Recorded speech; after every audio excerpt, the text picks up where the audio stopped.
Stibio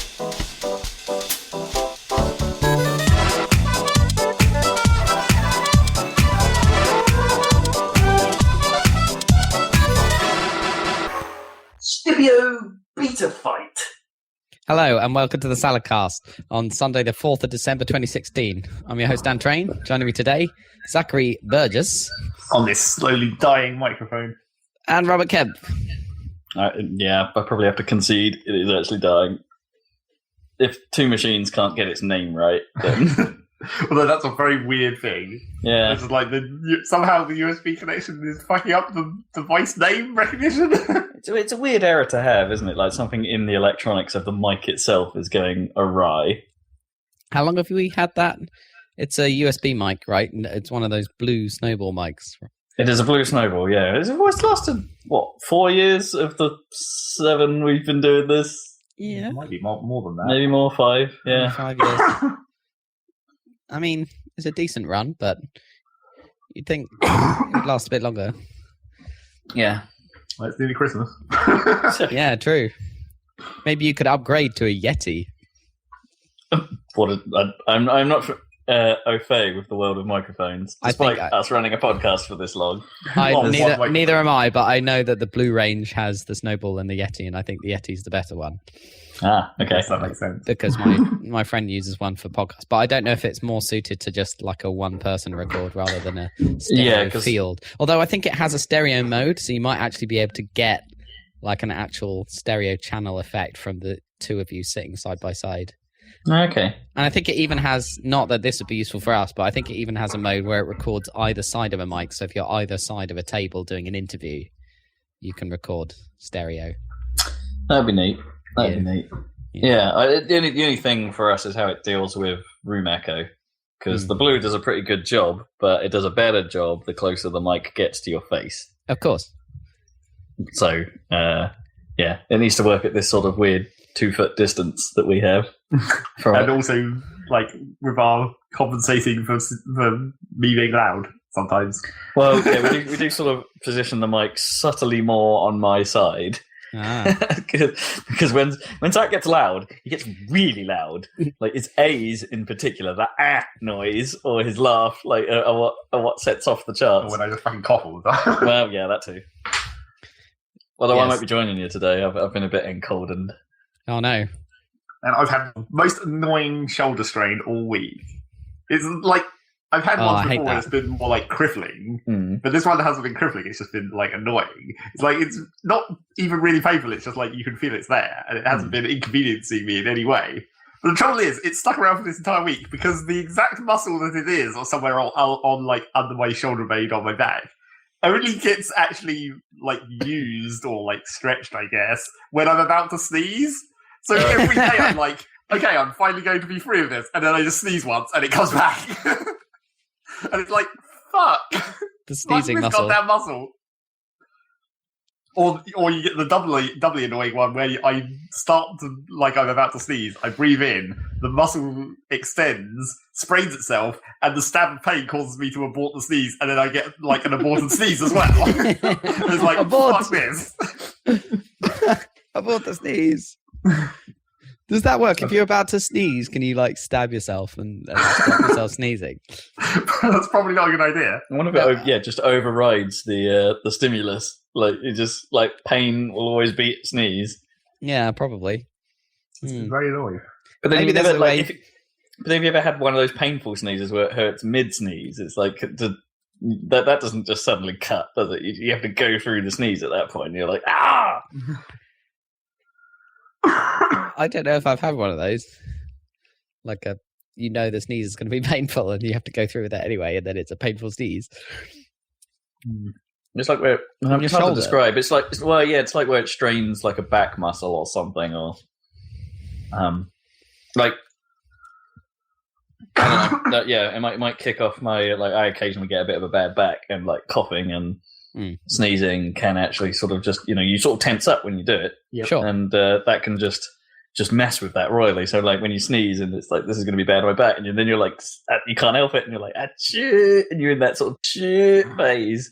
And then everything goes to hell. The because phase. the sneeze, but sneeze. not the or the sniffle or the intake of breath. No, you're just at the start of the chi. Okay. And then everything hurts like hell. But at that point, you've pulled the trigger, right? There's no going back. No, by the time you're chewing, that's it. Sneezes happening.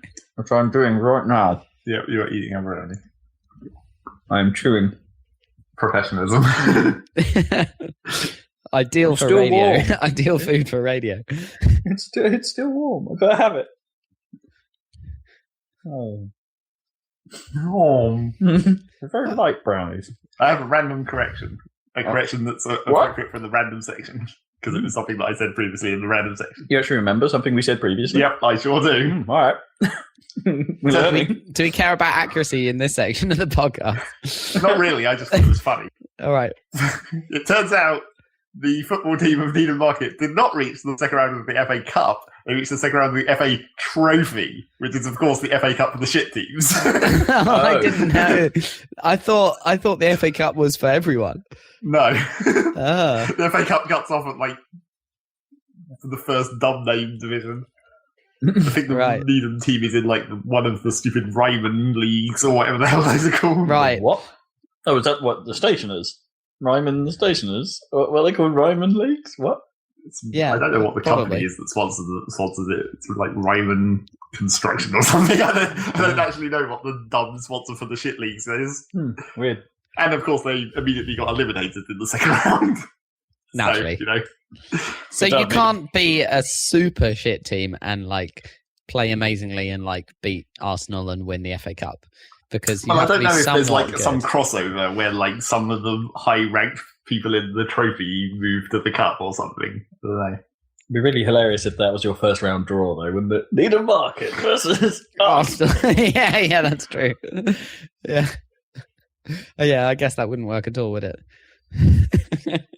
That'd be funny to watch, though. Although they just send their E team or something, and it would be boring. Yeah, they send all the trainees that have never played before. Yeah, exactly. And then there'd be an upset. Oh no. Needham Market's beaten us. Oh, we got a goal. We got a goal. We're 1-0 up at half time. Oh no, we're 9-1 down. Yeah, that's usually what happens with the shit teams. They do okay at the start, and then they all just run out of energy. They get tired. Yeah, it's like in computer games.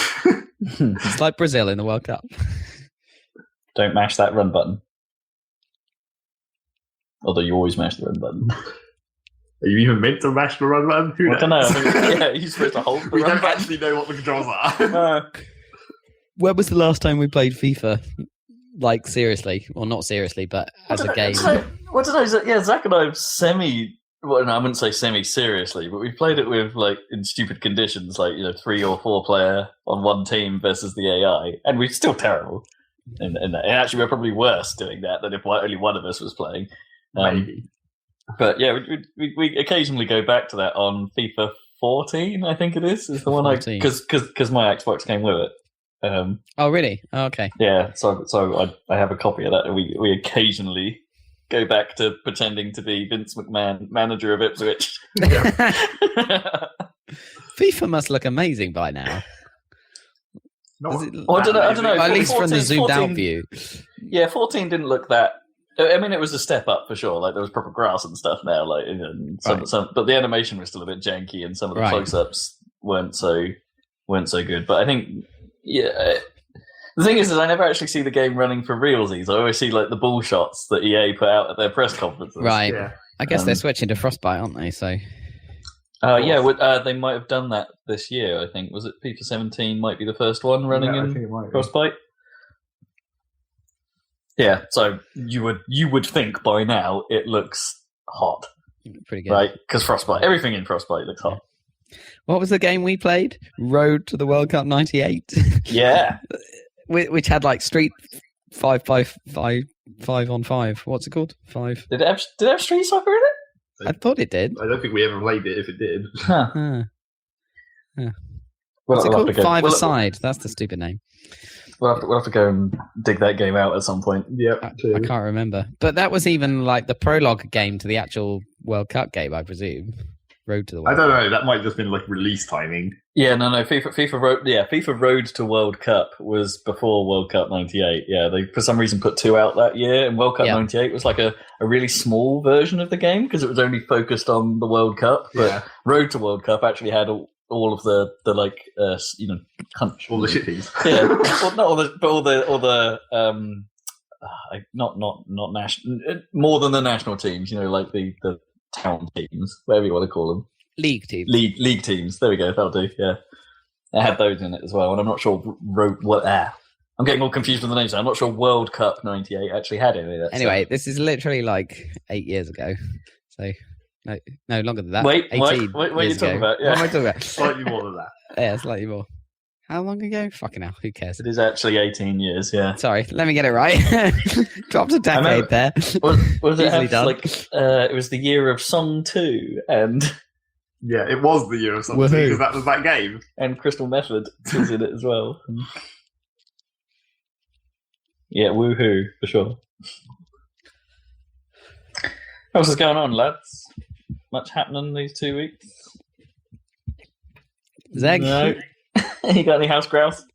No, not really. Continues? No. Well, yeah, I mean, the kitchen is still happening. Gradually. I was fooled into thinking there was no Weetabix this morning. Fooled? What? By what? The kitchen? Well, because they've been working on the kitchen, we've been taking the breakfast equipment upstairs every morning so it didn't get sawdust all over it, basically. So we've been basically making breakfast and cups of tea upstairs. Oh. And they only forgot to take the Weetabix downstairs.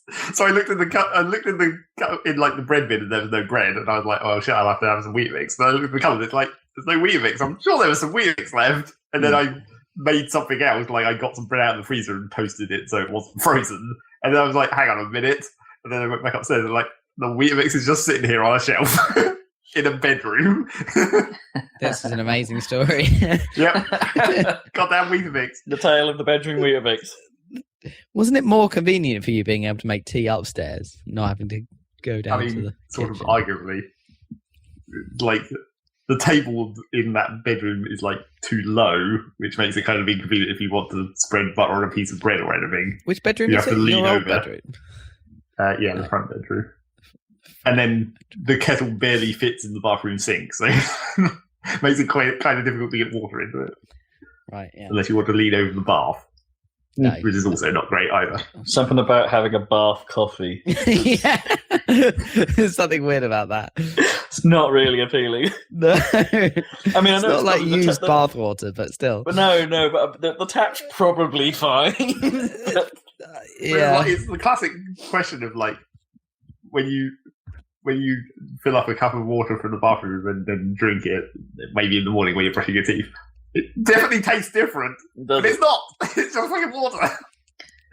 Maybe there's something on the taps. I never drink out of it. I'm definitely like superstitious about that. I only ever drink from the kitchen tap. I don't know why. Yeah, same here. But it's definitely weird in our house because our faucets upstairs have like faucet have like Americans. They sort of they sort of bubble the water. It's like, it's not just, it doesn't just come out. It's like your taps down here used to do that as well until you had to replace your whole sink. Well, sure, yeah, but it does make a difference, like to how the water ends up tasting. But that can't be the main thing. No, maybe not. Maybe it's just a lot of pipe to get to the upstairs taps. I don't know. In reality, it's just that thin layer of shit that's over everything in bathrooms. Don't think about that too much. The water doesn't go anywhere near the thin layer of poo particles. It goes into the cup before you put water in it. What are you saying? Like the atmosphere, like literally the air in the bathroom is like floating bits of feces or something. That's why it smells after you've gone to the toilet. All that shit in the air. Imagine that. And then when you come in after 30 minutes and it doesn't smell like that any longer, where do you think that's all gone? It's settled, I guess. It's not like particles of poo, is it? It's like ammonia or something, like gases and stuff. Well, to some extent, it's like methane and stuff. But yeah, methane. There's definitely shit particles happening. It's got the the tiniest of particles, like water vapor. It must be like poo vapor. That brown cloud. Yeah. Amazing. Everybody's got a little bit of poo in them. Yep. And on them. And on them. But it's good for you. That's the thing. What? You have to be exposed to bacteria. So, that small amount of shit all over your bathroom is actually fine. Just keeps your immune system active. Drink poo. It's good for you. Keep you on your toes. Oh, yeah. Well, you probably got poo on your toes too. Exactly. Poo toes. Good. Bathroom discussion is done. That's the housecast for this week.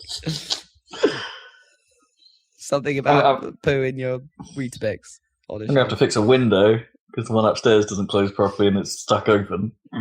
So and your other window that's already broken is just, you just can't fixed open. by not ever opening it ever again. Just don't open it. You're fine. Yeah, it's stuck open in the winter. That's not good. Yeah, it's not like open, but it's like in the cracked state that these modern windows can have, except sort of just breaking in exactly the same way. Yeah, it did. The sort of arm has the bit that connects the arm to the window is snapped, so they don't move in the correct position. So yeah, the window doesn't swing as it should. We only fixed the one down here because you could go outside to shove it back in place. Yeah, whereas this one's like second floor, so yeah. No shoving. Yeah, and we're out of warranty for all of it, so we're going to have to try and source some new parts somehow, or replace the windows. It seems like a terrible idea. Like, I'm not going to do that. No. Can it not be repaired? Well, we have to find someone who can do it. Yeah, someone who can do it, and someone who can get hold of that precise part and hope that it can be replaced. Yeah, I know nothing about Windows. Let's put it that way. Especially, I mean, they're not just on a hinge anymore. No, that's one of the problems. Goddamn modern bullshit again. Well, yeah, it's like the fact is, it's irritating because clearly these windows are crap and cheap, and because two of them have now broken in the same way, and it's just like, all right, now what's the time limit on the rest of these windows? Probably time to move. Just burn the house it does seem that way. I mean, gradually you're reaching end of life of your new build house. Yeah. Don't build them like I used to. Apparently not. And they don't even put flat flooring in. You think that would be step one? I don't know. Step one is probably walls. Is it? Maybe. Well, no, it's definitely not. But it's like it's like yeah, it's well, no, yeah, I don't know. You do foundations. That's under the walls. That's not really the floor. Sure, but would it be like when you think of a house, like criteria-wise, like top priority is probably walls. You won't be able to get away with only a roof. Yeah, you just live under the roof. Yeah, I guess. Yeah, but then you need sort of walls to hold up the roof. Not if it's just like a triangle, and then you cover over the ends with a sheet. Are we going to West Stowe at this point? A really hardcore tent.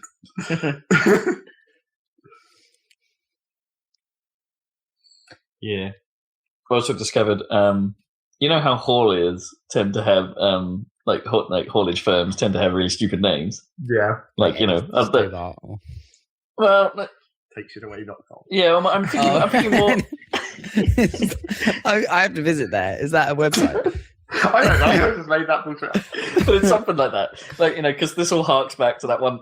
I can't remember if you were in the car. I think it was. I think I probably was. I already know where you're going with it. Exactly. Even though I don't remember the specifics. I think we were on the way to Fort Park or something, and we just went past a truck that was called Humpit Removals. Yep. And then had the tagline, which obviously is fine, because in a way, because you know, to hump it is to move something. Yeah. So sorry to interrupt, but I typed in takeshitaway.com and it said this DNS cannot be found. Did you mean takeshitter.com? So I clicked on takeshitter.com and it's a Japanese jacuzzi and unit bathroom site. Take shitter. Oh. Wait? Because I don't understand it's a swear word? No, because you're oh no, taking the word wrong. Takeshita. Yeah. That might actually. I might have walked past that place because if it's on Takeshita Street in in Tokyo, then I was totally there. Jacuzzi, micro bubble bath, unit bath, amazing. Although that's like cute clothing street, so I don't know why they suddenly have jacuzzis. Maybe they sell toilets. Yeah. Welcome to Takashita. Anyway, would you like to come to our trial room? It's no bathroom salesman or sales place. It's like a trial menu, is it? It's like, do you like this, Lou? Do you want to try it? Well, you think they could.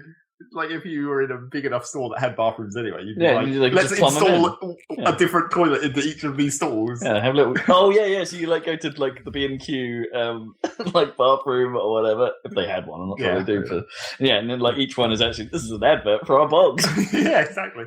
Yeah. Just thinking ahead. Just stick a price tag above the tag. There you go. But then you want to take this toilet home, not this one specifically. But then do you think people will think that this is the price to take a poo in this loo?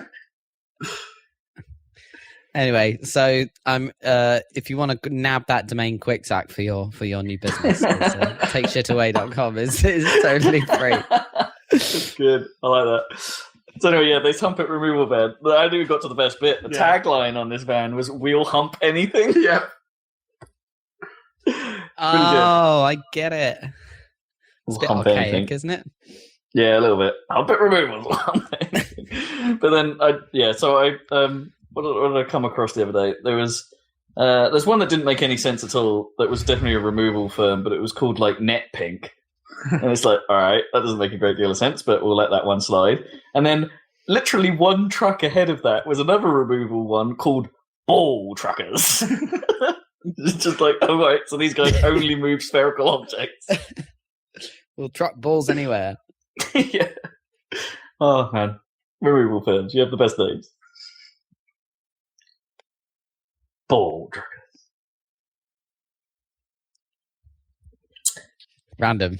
Yeah. There you go. Section. I'm fulfilling my role for a week. Yep. Well, I played some board games yesterday, so board games. Really? Well, wasn't even a board game. We played Secret Hitler, which is more of a parlor game. Yeah. Pretty good. Recommend.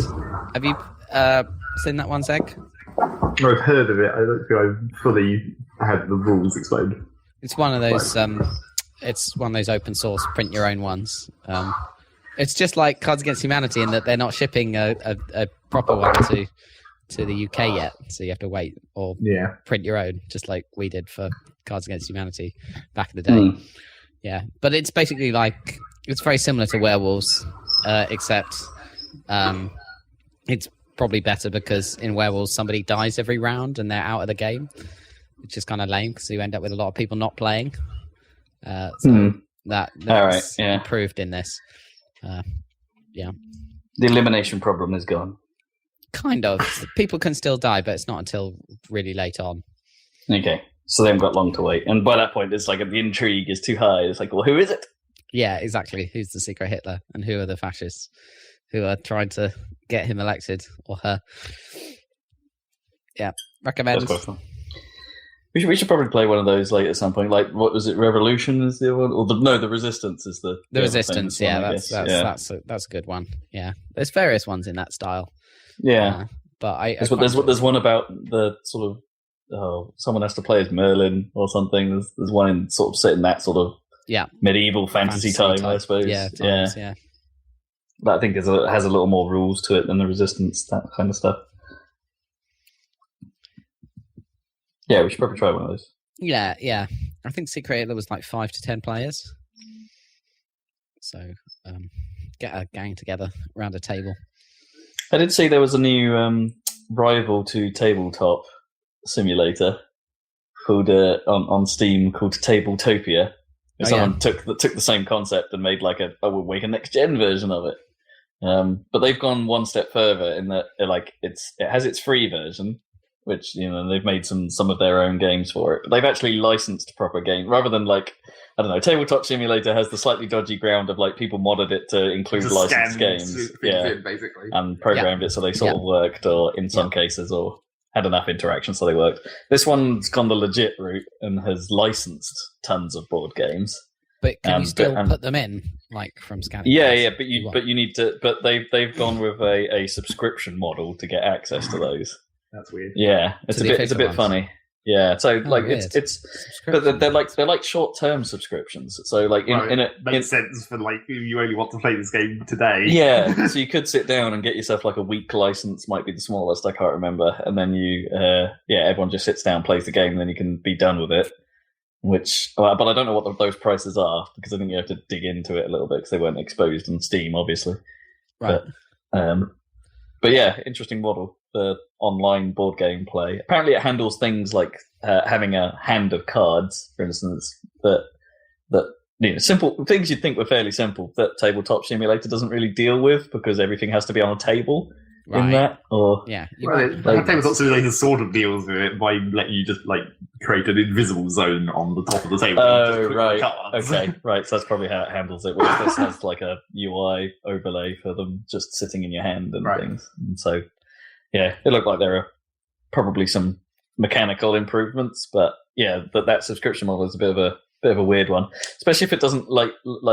It would be great if it just let you like do the subscription if you want, but then just outright buy games as well. So it's like, no, this game's really good. We might do this again. Let's just buy it, and then we own it and stuff like that. But well played on them. Apparently, they have like 300 licensed games or something in this thing right now, and it's growing already. So fair play for them for going the legit route and doing quite a lot to put them all in. Sounds cool. If we ever want to do some kind of weird real life Happy Salad board game video, I was looking at when I was making tea in that bedroom where all the stuff is. There's all like the really old board games that we inherited from my grandma, and it's just like, oh, I bet those are funny. I've only ever played like one or two of them because I was too young to understand most of them probably. Like what are we talking? Do you remember where any of them are? Well, I can tell you names, but I still don't know what they are. Okay, so it doesn't really help. There's definitely one called Twisty Turtle. Awesome. There's something about hat stacking. I don't remember what that one was called exactly. Oh, we have to play that. I bet it's not as cool as it sounds. No. Yeah, probably not. The one that I do remember that I played fucking tons was Nile, because Nile's a classic.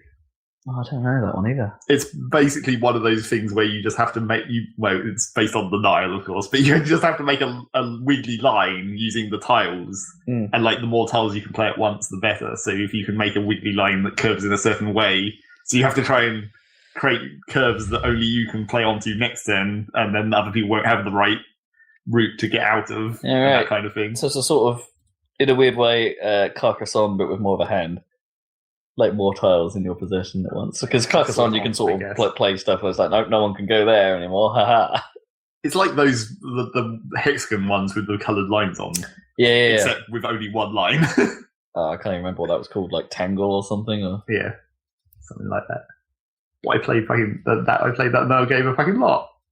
I don't actually remember anything else about it apart from making the line, because it has a board and it has like a grid on the board, and I'm like, was there bonus points on these grids, or was it just a board? I don't actually remember. I'll have to look at that one again. Was the grid just helpful? Is it a little bit like Ticket to Ride in a way? Where like Ticket to Ride obviously has a very fixed board, and it was like ownership of rails was would you could block people off. I mean, because it's really old, it just looks more like Scrabble. It's that same slightly beige colour to the tiles with a black line on them. Okay. Oh, this beer is strong. Great. It's Belgian of some description, I think, but the label here just says it's nice shoof. Whatever that is, it's like an N apostrophe ice shoof. So it's a nice shoof. Nice shoof. But the best bit is right here, where it describes itself as a Donker winter beer. So it's a beer with a banging donk on it. Yeah, clearly. And it's good for right now.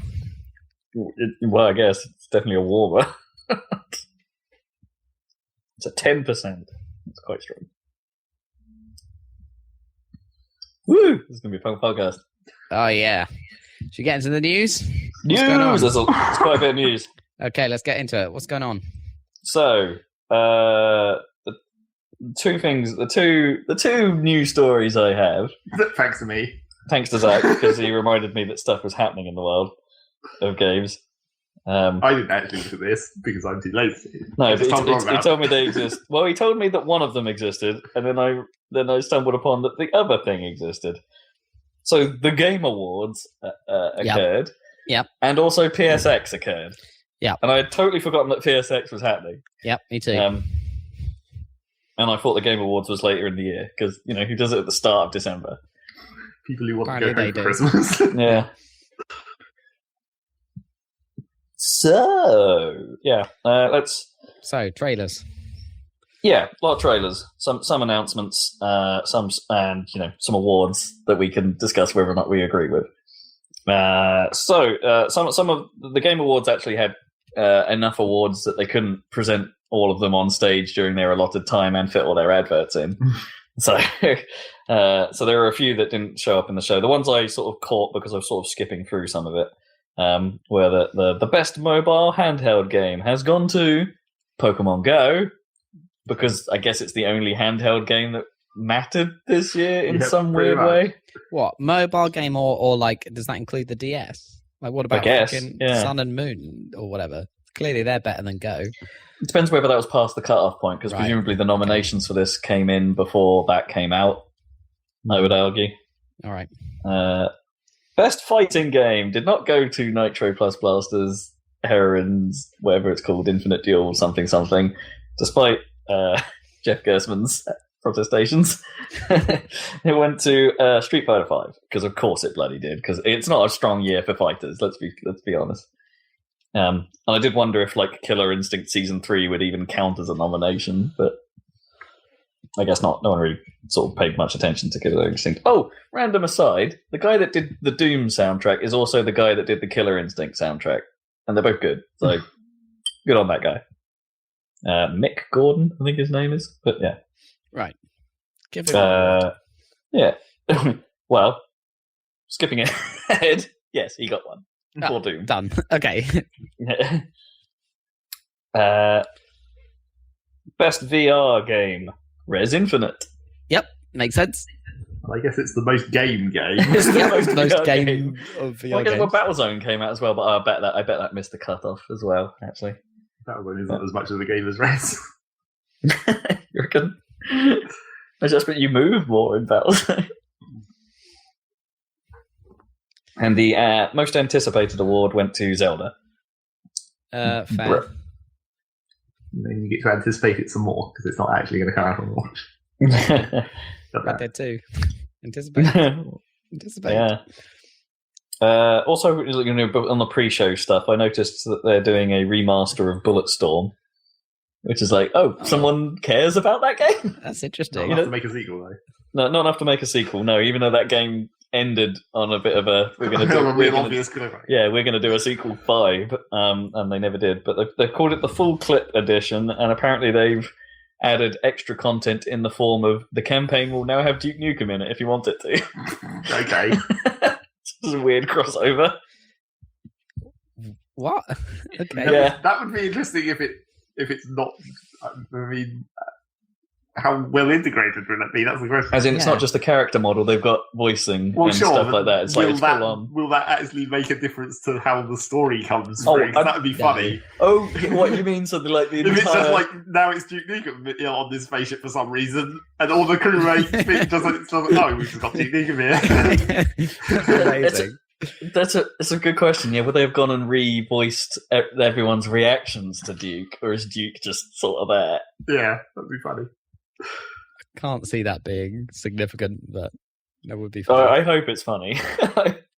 Because the only reason, I did think about rebuying that game at one point because it turns up on Steam sales every now and then. But the problem is that's one of those games for Windows Live games. So there's a big question about whether you'd actually get it to work now if you didn't register it at the time. And it's well, this solves that problem, I guess. If I wanted to go back and play it and couldn't be bothered to get the 360 out, then there we go. There's an option coming. Cool. That game was cool. You might not like the tone, and I totally understand if people don't. Yeah. But but the actual gameplay was pretty great. It dared to be different, which is always absolutely good. Didn't fully succeed always, but No, well, it had interesting weapons, interesting scenarios. Yeah, it was a good game. So the show gets started, and Jeff Keighley makes a bit of a point of, hey, you remember that time we couldn't give an award to someone? So last year, you remember Konami wouldn't let Hideo Kojima attend the show while he was still technically under contract. Right. So Hideo was allowed to go this year. So Jeff made a bit of a big deal of going, we're going to give you our industry icon award, Hideo Kojima, and did a bit of a speech of like, what happened to you was a tragedy. And I'm like, fuck Konami. Well, yeah, a little bit, but in fairness, like, good on him for going at it. But like, actually, the way he said it was, it's a bit much. No one's died. Yeah, they're making a huge deal about this. I don't know. Like Metal Gear may have died, I suppose. So maybe we're mourning the loss of that. It was sort of planned to die, though, wasn't it? It was clearly the last game. Maybe from the way it was made. I don't know about clearly. They had to make a prequel, I suppose. Yeah. Well, there have been quite a few prequels in the series. 3 was a prequel. Well, yeah, but I mean, after 4, you can't really make a sequel, I guess. Yeah, I guess not. So, yeah, I suppose it would have been hard. But yeah, I think there were moments during his speech where Hideo, like the camera swapped to Hideo, and he looked a little bit uncomfortable about. I would imagine.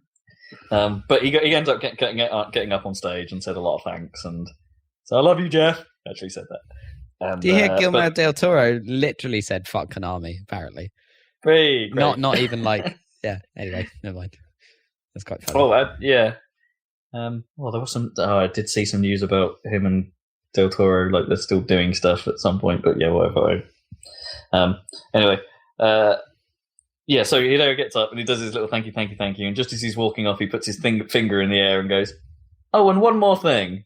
Really obvious that there's always going to be obvious thing. Yeah. Here comes another Death Stranding trailer. But that's the same with every Steve Jobs one more thing. They're always really yeah. And one more thing, yeah. So that game continues to look weirder and weirder. I didn't see this trailer. What's it? It's some I don't know, let's say portly guy in a sort of, I don't know, I guess office weary sort of jacket ensemble, like carrying a capsule of some kind, sort of at the base of a sewer entrance or something, sort of just standing against the wall, looking nervous, and then his feet start getting wet, and then some tanks and soldiers start walking over him, except the tank is all tentacly for some reason, and an aircraft goes over with black trail strands behind it. Strands. And then he, after a while, sort of plugs something into the capsule, and it becomes transparent, and there's a baby inside. This sounds like Kojima.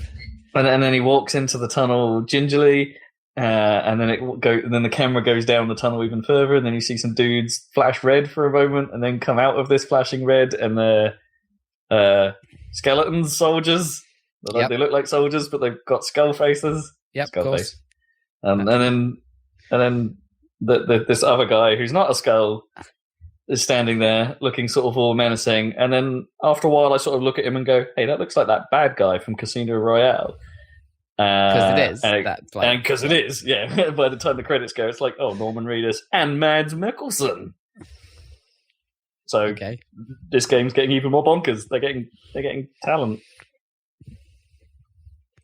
Or they stole his face. Yeah. How much of it? In the hope of getting him on board. No, he's definitely in it. Yeah. So that looks bizarre. I'm in. At least it's definitely bizarre. It's definitely Kojima. That's all you can ask, really. Kojima with a decent budget, which is all you can ask for, really. Well, yeah. Lord knows what that thing is, though. Tentacle tanks. Yeah. And then we got an award for Best Art Direction and Best Independent Game. It won them both, so they just sort of managed it together. And that went to Inside, which has been off our radar, to be honest. None of us have really engaged with that.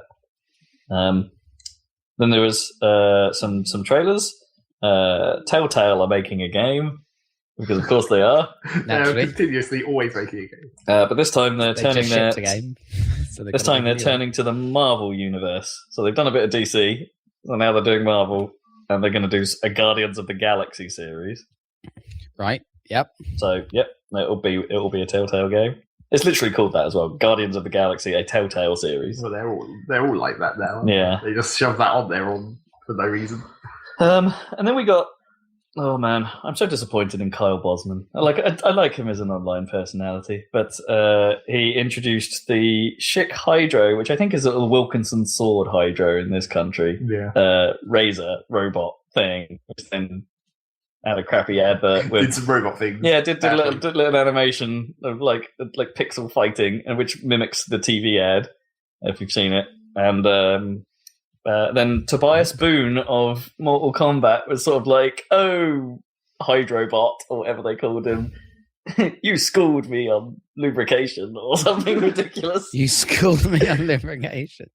It's really stupid. It's like, yeah. I think it was there might have been the Kotaku breakdown of the event that basically just said, "Oh, video games." When does that happen? Not even video games. No. It's just like people who don't understand video games trying to make adverts that appeal to people who like video games and not understanding what the whole concept is. Yeah, but oh man, and they to even get some like well-known names, like to get Tobias Boone in doing that, it's like that's a bit mental. Best Action Game Award went to Doom. Good, fair, deserved. And then an interesting category, which I think is actually quite smart. They had what they called the Games for Impact Award, which they basically meant was like these are games that are designed to have a point, be poignant with their story, be. We're back to poignant again. It's been a while. Back to poignant. We haven't had poignancy for some time. To try and put across a hard-hitting message. So the only games I can really remember from this were like the winner, which was That Dragon Cancer, because of course it was going to be. Right, yeah. And also there was a game earlier in the year that I think was I'm going to get this all wrong, but it was set in like a 70s revolution in Iran or something. It was a very, and you were following a journalist who was trying to take a snapshot of the situation. There was a revolution in Iran in the 70s, yes. 79. Yeah, but it was, there was a game sort of made around that, and so it's games like that, and it's like that's an interesting category. That's totally. It's good that they targeted that and put it on the live show rather than giving it a little off-show award and things like that, and. Boy, did it get emotional when the guy accepted his award, because clearly there's a lot to pull from, and it's about the real life story of his son. Yeah, and it's like and when the camera cut back to Jeff Keighley, you could tell his eyes. He'd been weeping a bit. Good on them for doing that. And then Peter Moore turns up. Also, his official job title is now Chief Competition Officer. Right. Yep. For EA. So either he's working out how they compete with other people, or he's making competitions. I think presumably this has something to do with EA Sports, like esports push, right? That they started this year, and maybe he's heading that.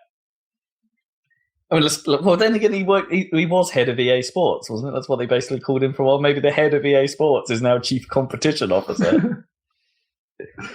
Only covers competitive sports. Yeah, I guess. Which is most sports, I guess. What sport isn't competitive? Well, I mean, you could do sports that are competitive non-competitively, like hunting. Skiing, I guess. Hunting they say is for sport, but there's no real sport involved. Well, there could be. You could be competing to. I mean, like video games have done before, compete to kill the biggest deer or whatever. Yeah, out tusk. Yeah. So he came and presented the Trending Gamer Award, which is a bit weird because it's like best YouTube celeb. Yeah. So it went to some guy I personally haven't heard of called Boogie2988. Yeah, he's a classic. Is he? Yeah. Well, relatively speaking. Okay. I'm not too familiar with his work myself, especially when he was up against Danny O'Dwyer, and I'm like, oh hell yes. I'm not sure Danny O'Dwyer counts as a trending gamer exactly. Well, no, he's a documentarian. He's a documentarian in the video game world. Is that even a word, documentarian? Yes, it is. It is. That totally is. That's fine. Really? That's what they call them. What's his name? Freaking Attenborough? No, I'm thinking Louis Theroux. Sorry, they call him a documentarian. Anyway, documentarist. That might be made up. Then we had Cliffy B saying there's lawbreakers coming, because we knew that already. But the beta is starting early next year, I think, with the game coming out later that next year. And the fuck is Fortnite coming out? Yeah. Never. What happened to that? Well, I don't think that's not anything to do with Cliffy B, is it? No. That's Epic. That was just about the time he left. Yeah. Yeah, Cliffy B Studio is Boss Key now. Right, that makes sense. Yeah. Best RPG award goes to The Witcher 3 Blood and Wine, because there's been no RPGs this year, apparently. I mean, The Witcher 3 was good. But apparently that DLC was also good. Yeah, but but it is DLC. It's not like it's if they'd released it as a standalone DLC, which they could have done, probably, then maybe this that makes more sense. Because I wonder if that comes up against things like, does Stardew count? Does everyone is just like, what is an RPG? Yeah. Well, everything's an RPG. Yeah, pretty much. Best strategy game, Civ 6. Right. Because what other competition would there be? I don't know what competition there is, yeah. Yeah.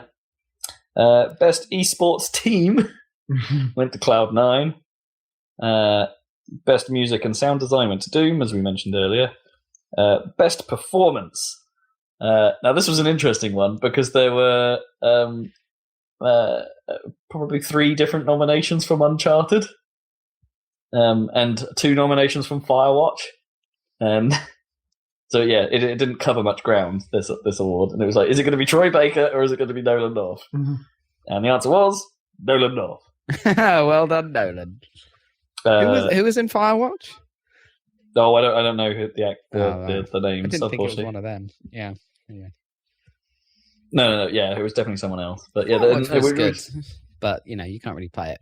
Well, you could play it more than once, and see different endings and stuff. But I don't know. Anyway, I didn't know it had multiple endings. Oh, interesting. Well, I think you can change your relationship. I think their ending's sort of the same, but you can change your relationship. Oh, some of how the conversation happens. Yeah, by changing the conversations. Yeah. No, interesting. What was good about this award? Like, obviously, like having Nolan and Troy as if either of them was going to win, there was going to be a statement being made here, right? Because of the. Right. I guess this is news we haven't talked about, but SAG-AFTRA or whatever the acronym is, they're on strike at the moment. So, like the union of voice actors in video games are on strike, and so Nolan kind of had to say something. But he came out with, I guess, something that was a little bit unexpected. He was saying, like, look, there's a lot of talk going on about performance matters, right? Right. And so then he goes, he basically turned it around and said, the performance of the developers and the designers and the graphic artists and everyone else involved in the game are probably more important than our own, and you should be having the same fight. Right. Well, yeah, that's just basically because none of the actual programmers and stuff have a union. No, that's the actual problem. Yeah. But they go through. They probably would be fighting if they could, but they can't. The video game industry treats everyone badly. Let's be. I mean, for the most part, in the big companies, you're going to get treated kind of badly. You're going to have long hours. You're going to have terrible crunches, and worse than that, you're going to get little to no recognition by the end of it. Like if your game does really, really well, other than keeping your job, I suppose. You can't really win unless you're literally Notch. I don't know, what did he do like for a living? Did he make computer games? Did he? What was he doing when he was making Minecraft? Did he just what was his income? I don't know what he did before that or around that time. Because it must have taken ages to make it vaguely work. Like, I don't know, because it was already based off Infiniminer, and once you have it, I don't know if he used any of the engine or anything or any of the programming. Probably not. But I mean, it's not exactly a complicated idea in theory. I suppose. It must suck to be that Zach guy, though, the Infiniminer dude. He doesn't care that much, apparently. Really? Right. Really? I guess he still gets to make it in the factory. Yeah. Yeah. But, I mean, it must have taken quite a bit of work. And do you think it was like a personal project for Minecraft? Was it? Is the question. Probably, I think so. I guess it was, yeah. I mean, it's not like there was, for a while. It's not like there was much shit in Minecraft in the early days, like Albers. No, I guess not. It was not much more complicated than Infinite Miner. Yeah, I'm just trying to think. There's no real way to that would be it, wouldn't it? I guess be an indie dev and then. But that's the only real indie game that went mega ridiculous, turned into a AAA game. Yeah, it's tricky, isn't it? Because it's how do you become an auteur like Hideo is the other. Not Hideo is the other trick, right? You need to have a name that's so well known that you could perhaps command that level of royalty or whatever. But he's one of the he's almost part of the problem. I bet he worked all his developers on Metal Gear Solid really, really hard and made them crunch and stuff. He was one of those guys. No, maybe. He's like a Steve Jobs type guy where he's kind of an asshole, I expect. Or like a Brendan McNamara. Or maybe he didn't. Maybe that's why the game took so bloody long. I don't know. And wasn't finished on time. Yeah. I wouldn't be surprised if he overworked everyone he could, especially in the earlier games. There were a lot of stories. I take back what I just said, because there were a lot of stories coming out about Konami's conditions. Probably wasn't him doing it. No, it might just probably been... just Konami. Yeah, it the corporate culture of the whole business. Well, because if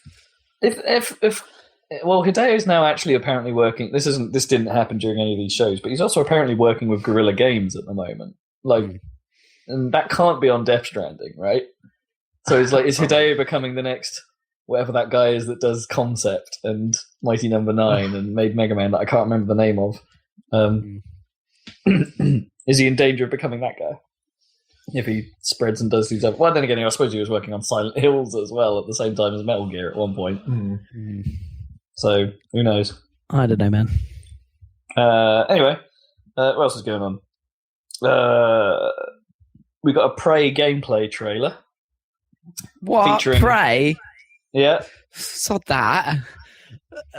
Really? I thought that wasn't happening, or they had that demo with the trailer ages ago with that city, right? Futuristic Blade Runner city. Oh, that's way older. That's the forgotten about the E3 one. Where he bleeds out of his eyes while looking in the mirror. Oh yeah. And the day repeats. Is that not the same game though? No, they've completely redone. Well, it looks like it's got absolutely nothing to do with anything with the Prey name beforehand. Okay, fine. Maybe alien abduction. So all we have to. Okay, so. Go ahead. Sorry. Stop. No, it's fine. I think you're talking about the early Prey 2 stuff. Yeah. Yeah. Yeah. So yeah. This looks like a sort of shooter, sort of survival horror game on a space station where you might have something a bit funny with you, and there's this black goop everywhere that morphs into creatures, and you're somehow killing it with stuff. Yeah, it looks kind of. So it's like a. It looked more interesting until it became more of a shooter, to be honest. As soon as it started looking like that, it's all right, this doesn't look like a good shooter, actually. Sounds sort of Dead Spacey. You're not quite as brutal. Let's put it, not nearly that. It's not going for gore horror. Right. It had some. What was it? The takeaway for me was you have the power to mimic items in the world, and there's a section where he mimics a mug to get through a small gap. Oh yeah. Did that happen in E3 though? No, they showed that in E3. Or was that they didn't really show anything in E3? Okay. They showed a real. E3 was like a story trailer. Yeah. Yeah, they did show it very briefly where they had him running around in the black goop creatures. Oh yeah, he was walking through a dark shiny corridor and some black stuff appeared. And, okay. It was a very few seconds of things that might have been actually gameplay. Yeah, right. So, yep, that continues to look weird. So, Prey, turn into a mug. Yep, turn into a mug. Don't be a mug, turn into a mug. Okay. Best esports player of the year went to Cold Zera, who is a CSGO player. Naturally. Good for them. No, good for him. It's just a single guy. It's not a team. That was his handle. Best sports racing game. So this included all sports and racing games. And that went to Forza Horizon 3. Okay, sure. I don't know, again, and I'm not sure there's a great deal of competition this year, other than if you wanted to play, is this the best Madden ever, or is this the best FIFA ever? No, who else were you going to... Forza Horizon, I think, made way more... People were more excited about that game, and came, like, from in the circles I listened to anyway, and came way more impressed by that than anything else. There's too many categories in this. Like, in the Oscars, it's like best actor, best actress, best film, best... Yeah, but we're in such a weirdly, like, genre split world. It's like, I think even with films, like, this is a bit of a problem actually, that maybe they should have more like best action film versus best tearjerker or something. Right. I don't know. They like, have best animated, I suppose. That's the one split they've got, really. Because the problem with best film is there's like the Oscar bait film, like, as much as that term might be a bit reductive, it's like there are definitely films that you can look at and go, yeah, this is the sort of thing that's going to get nominated. Oh, totally. Whereas, if you put Die Hard against it, like, which is probably it's an amazing film, but it's not going to go there because it's not an Oscar bait. Yeah, it's not an Oscar bait category, is it? Like, it's not that sort of film, even though it's a brilliant film. Yeah, it's so that I think the Oscars actually have problems with not enough variety. Yeah. But this seems like a bit much, where you have it like. Yeah. I don't know. I mean, they're trying to. They're just like we have a lot of categories. What are we talking about? We have a lot of dumb categories. We don't even do the normal categories. We come up with other stupid shit. Well, we don't play enough to be like to do the specific genre stuff, do we? We can't say we've categorically played every game in this genre. Let's break it down, and that's unwise for us to do that. I mean, this year's had a decent crop of shooters, which has been relatively unusual. So you could actually have the shooter category makes sense on its own. Like, does this year? Yeah. Anyway, whereas racing, I'm not sure it really does. I guess why they blended sports and racing together, maybe. Because there aren't many in that, unless you. What's that game? Riptide. Put Riptide in there. Red Out. The DLC for. Fast Racing Neo. It's a racing game. Are we going through, like, because if we go through all of the Game Awards, that's fine. But like at the end of the year awards for like every publication, like, it's just the fact that they've got in here at the start of December means that we cover it all. The only reason I'm going through Game Awards is because there's like all these extra trailers and stuff and the occasional announcement and things going on. Yeah. Let's talk about it's like we definitely won't go into like other people's Game of the Year stuff. Like, it's just because it's all sort of, it's a bit of an event, isn't it? The Game Awards. Sure, but what were the announcements that we? Well, okay. What else have we got? Reggie Fils-Aimé turns up. He did say play the game at one point. Hurrah! Just checking off the list. And Ultimate then they did play the game. Yeah. And then they did a sort of the Treehouse team, including the guy who said something about Ninja Blocks that Jim Sterling loves a lot. Just playing a bit of Zelda in an area we haven't seen before, and how the combat sort of works. And I thought the demo looked a little rough, to be honest. Like there are spots where the frame rate is real bad. The frame rate is not good. Yeah, I had to go and check my video feed, and it's like, is that the video? Like, am I having internet problems right now? It's like, no, I replayed it several times. It was exactly the same. It's like, no, that's actually the footage. That's worrying. Well, that's what we thought was the thing in like the mobile mode of the Switch where it looked framey, but maybe that wasn't because of the Switch. Maybe that was just the actual game was framey. Well, they proved that that the video in the trailer for the Switch wasn't playing off the Switch because they made a mistake in the photoshopping the video onto the mobile Switch, where you could see the frame actually go over someone's hand. Oh, really? So you could see it wasn't actually playing on the device. So I reckon probably most of the footage is coming from the Wii U version. Well, this one certainly was, right? Not Maybe. It wasn't clear. It's definitely not good if there's bad frame rate on the Wii U version, but I mean. I didn't look to see what was in their hands, to be honest. I should probably go back and watch that. See what they're holding. But they wouldn't just be fucking holding a Switch controller even if it was a Switch. They'd be using they'd use a Pro controller with the iconography scratched off or whatever. Probably. Black Pro controller. Yeah, maybe, right. But the Wii U Pro controller is a different shape to the new one. Not significantly. The stick's in a different place.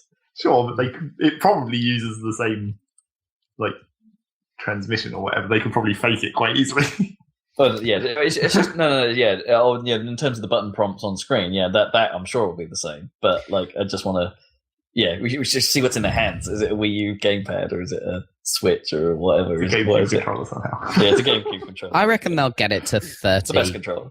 I think they'll get it to roughly locked 30 by time of release. I don't think or I'd like to think Nintendo wouldn't release a game that did that. Yeah. Like, not unless it was locked or like, sure, the original, if you think Ocarina of Time and stuff, they ran at a low frame rate, right? But it was locked the entire time to that. That was the choice they had to live with. Yeah. I forget what it, like, I don't even know what it did run at. It was probably like 15 frames or something. It was low, crazy, right? Yeah. But you know that this is clearly like a variable frame rate problem that it was, you know, it runs at 30 most of the time. Yeah. Yeah, so it'll be interesting to see how that comes out. But in general, I was quite impressed with how the combat plays out. Oh, yeah, the actual gameplay all looks good, I think, of that. There's some neat stuff towards the end. It's like, oh, your sword's broken. Well, I'll just pick up the sphere and throw it at this guy's face then. Yeah. And it's like, that was kind of like, oh, okay, this actually looks pretty good. The kind of experimentation they made a little, in the world. They made a little bit of a... Yeah, they made a little bit of a big deal of like, I'm just going to put this rolling bomb on the floor, and then the boss is aware of it, and it's like, okay, maybe that's not as clever as you think it is, but at the same time, it's like, oh, Zelda's never really done that. You know, we have enemies that are more aware of what you're doing or what weapons are about, and so okay, there's something to this. I'm definitely looking forward to it, but I'm not saying that the trailer well, what I'm seeing is getting me hyped for the gameplay, and I'm like holding judgment on like the performance and even the graphics to some extent, because it's like I like the stylized look of it to some extent, but it's not as stylized as like a Wind Waker, and it definitely looks much more kind of bare than like the really lush open world environments you get in a like sure or whatever. Well, they're working with Skyrim, yeah. Well, yeah, they're working with what they have, aren't they? Exactly. But I think like Wind Waker did even better with less. Do you know what I mean? In terms of the look? Do you reckon that I don't know enough about Skyward to make a call here, but they're sort of using that art style, I think. That's sort of like that seems to be what they want. Yeah, it looks less kind of twee than Skyward Sword, but in terms of like the kind of material, the sort of flat shaded look. Yeah, definitely. I think they'll focus more on the world, sort of obviously from the name and the you know the kind of vegetation and stuff. Like it in the trailer, the autumnal scene looked really good. It looks like it's got a season system because it was the same shot in like spring and autumn. Yeah, I wonder if it changes between like certain story beats. Like some time will pass at some point, or there will be a device by which you change the time of the environment. Yeah. Some kind of ocarina or something. Yeah. Either way, that's cool. Or it'll be like Animal Crossing, and it'll be real time. Fuck you. Yeah, amazing. So you have to wait. You got to come back in winter. Yeah. You want a mushroom? You better not be here in winter. That'd be awesome. I wasn't entirely sure that the edited Let's Play format, whilst being a very Nintendo thing now, was a particularly great fit for the rest of the show's content. No.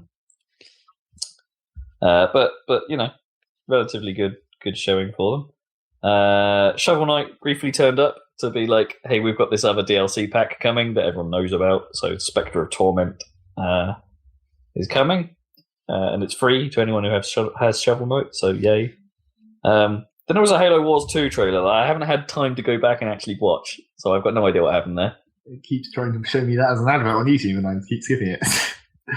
Although I keep seeing the word Halo, and I'm like, what is this? And it's like, oh, it's Halo Wars. I keep forgetting that's coming out. It's coming out pretty soon. Is that coming out this month? Is that this year? Or did that get pushed to next? I don't know. Anyway. Yeah, there was a trailer I haven't watched. I should go watch that. Best Game Direction Award. We're back to the awards. Went to Overwatch. It was originally in it was in the Best Art Direction category earlier, which Inside won. But yeah, Best Game Direction is a bit of a strange. Like I think it's like, oh yeah, the whole what does that mean? The whole narrative, and how everything comes together. It's a weird ass category. This one, if you've got art direction and then game direction, or is it about just how they managed the game since it launched? I don't know. Weird one. Yeah. Didn't really understand. Best action adventure game went to Dishonored 2. Okay.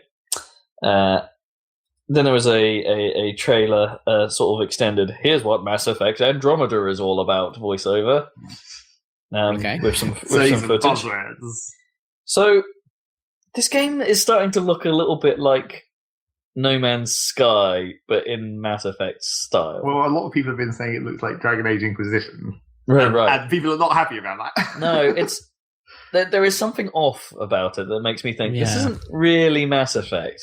There's some because in the way they describe it is they describe it in ways as like, oh, you're a pathfinder, you're going out to find a new you're trying to find new homes for humanity, blah blah blah blah, but which has that sort of Star Trek vibe that's kind of okay. But then the back of my head goes, but that's not any of what I sort of like about Mass Effect. Mass Effect is kind of, I like the two and the struggle between the bit of politics in there. I like the bit of the the inter-race stuff, Well, there will be some of that, obviously. And there is some of that, but that's in Star Trek. But definitely, and there is some of that there, but that's not the message they're spreading. So I wonder how much of that there really is. They just want to say that they have an open world. That's why they're focusing on that. They want to be like, oh, we're no longer constrained by these dumb mission areas or bad planets where it's just a square of terrain that you land on or whatever. Even though it's always certainly going to be like that. And to back up a point we had earlier, performance matters, and I thought the voice acting was pretty terrible. Yeah, like, for me, it was like I couldn't even play the first Mass Effect game. Like, I played it 3 times and restarted it 3 times until I switched to the female Shepard, where the performance was decent. Oh, I never liked the guy. Fair enough. I never had a problem with male Shep. He was a bit flat compared to femme Shep. He was so flat. Oh my god. But he wasn't terrible. Whereas the bad guy lady, she's that your femme Shep equivalent is talking to, it just seems not really in position, if you know what I mean. It's like they took a sound clip, but it's like the actor didn't know where they were or how badass they were. They just read a line. Yeah, it was just like she didn't seem like she was super hardcore. No, on her stupid throne or whatever. None of it fit, and I got that. We got that same impression from that little teaser they showed last time at was it PlayStation Experience or something? And there's when they were talking about the Pro, wasn't it? And I don't think they've got that right. And I'm still pissed that they keep just showing all the normal races still. I mean, honestly, they still want to keep the semi-surprise of the new races, and you do occasionally see enemies that are probably new races. It's just that they're wearing goddamn spacesuits, so you can't fucking see anything. Sure. And I haven't seen the... I don't think we've seen Tali's race yet. Quarians? No, I don't think we've seen any Quarians. I'm not sure how many of them are going to be there. Because the thing is, they've explained some of the story where it's just like they basically send colony ships to Andromeda sometime around the end of Mass Effect 2. Oh, interesting. So that was starting before the Reaper thing. The Reaper War actually happened. Huh. And they're like sleeper ships, so it's actually 600 years in the future when you arrive at Andromeda. Oh, wow. And the human ship arrives last, which is why all the other races are already there. It's already settled, yeah. But that's a dumb story. Make new races. Don't just have... It's like the scene when they show where she's walking into the town, and it's like you can see like fucking 10 Krogans in this shot. And I'm like, there weren't even that many Krogans in the old universe, and now there's millions of Krogans here as well. I kind of hope... based on what we saw in the PlayStation Experience stuff, where you're exploring this bizarre facility, you have to assume there's going to be other races in there. Worst case scenario, there is one bad guy race that you're going to have to fight before they eradicate everyone. Worst case, ignoring all the wildlife races. I mean, an actual race. I did see him. Best case scenario, the Rachni are back. This is where the Rachni actually came from. Yeah, this galaxy. I saw a comment in the YouTube video where someone talking of things that people are pissed off about, where it's the same as the previous games. There was one YouTube comment where someone was very specifically pissed off that they're still using that same goddamn pistol model. Really? When the touring guy's like, "Oh, I'm going to disarm you and steal your pistol," it's that same goddamn pistol that's always been. But that's legit, right? Like, it's legit, but it's still annoying. It's like just annoying. You got to keep consistency. Just because you have this dumb excuse where Mass Effect acceleration technology makes it so every pistol is all the same because it's just made by one company or whatever. But didn't they got away from that towards the end of the Mass Effect 3, didn't they? Like, because there were slight variants on some of the gun types. But like slight. Yeah, but they looked a bit different. And they kind of had to put that in for the multiplayer stuff, right? Color. And I was on Origin the other day, and I couldn't help but notice that they have the standard edition, a deluxe edition, and a super deluxe edition, and that's just what they're calling it. Super deluxe. For a lot of money, by the way. Yeah. Yeah, what else we got? Also sort of the face animation still looks kind of dodgy. Yep.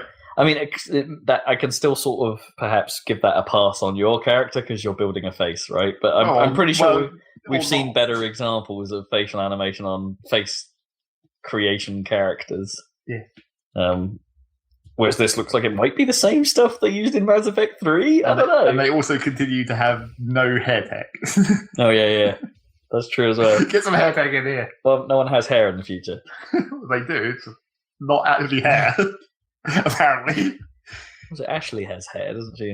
She gains hair but in Mass Effect 3. Yeah. The space racist.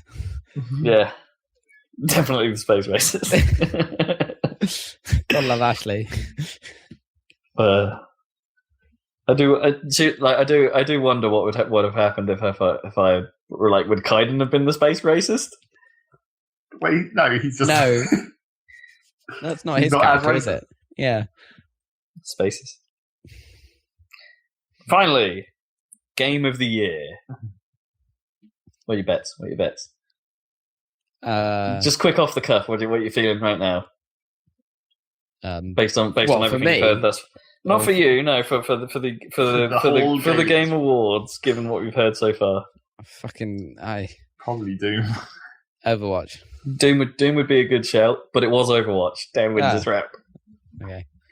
Like it got nominated a couple of times, but didn't win the individuals. But their argument was, I guess, is that the whole comes together in a way that each little bit doesn't necessarily stand out.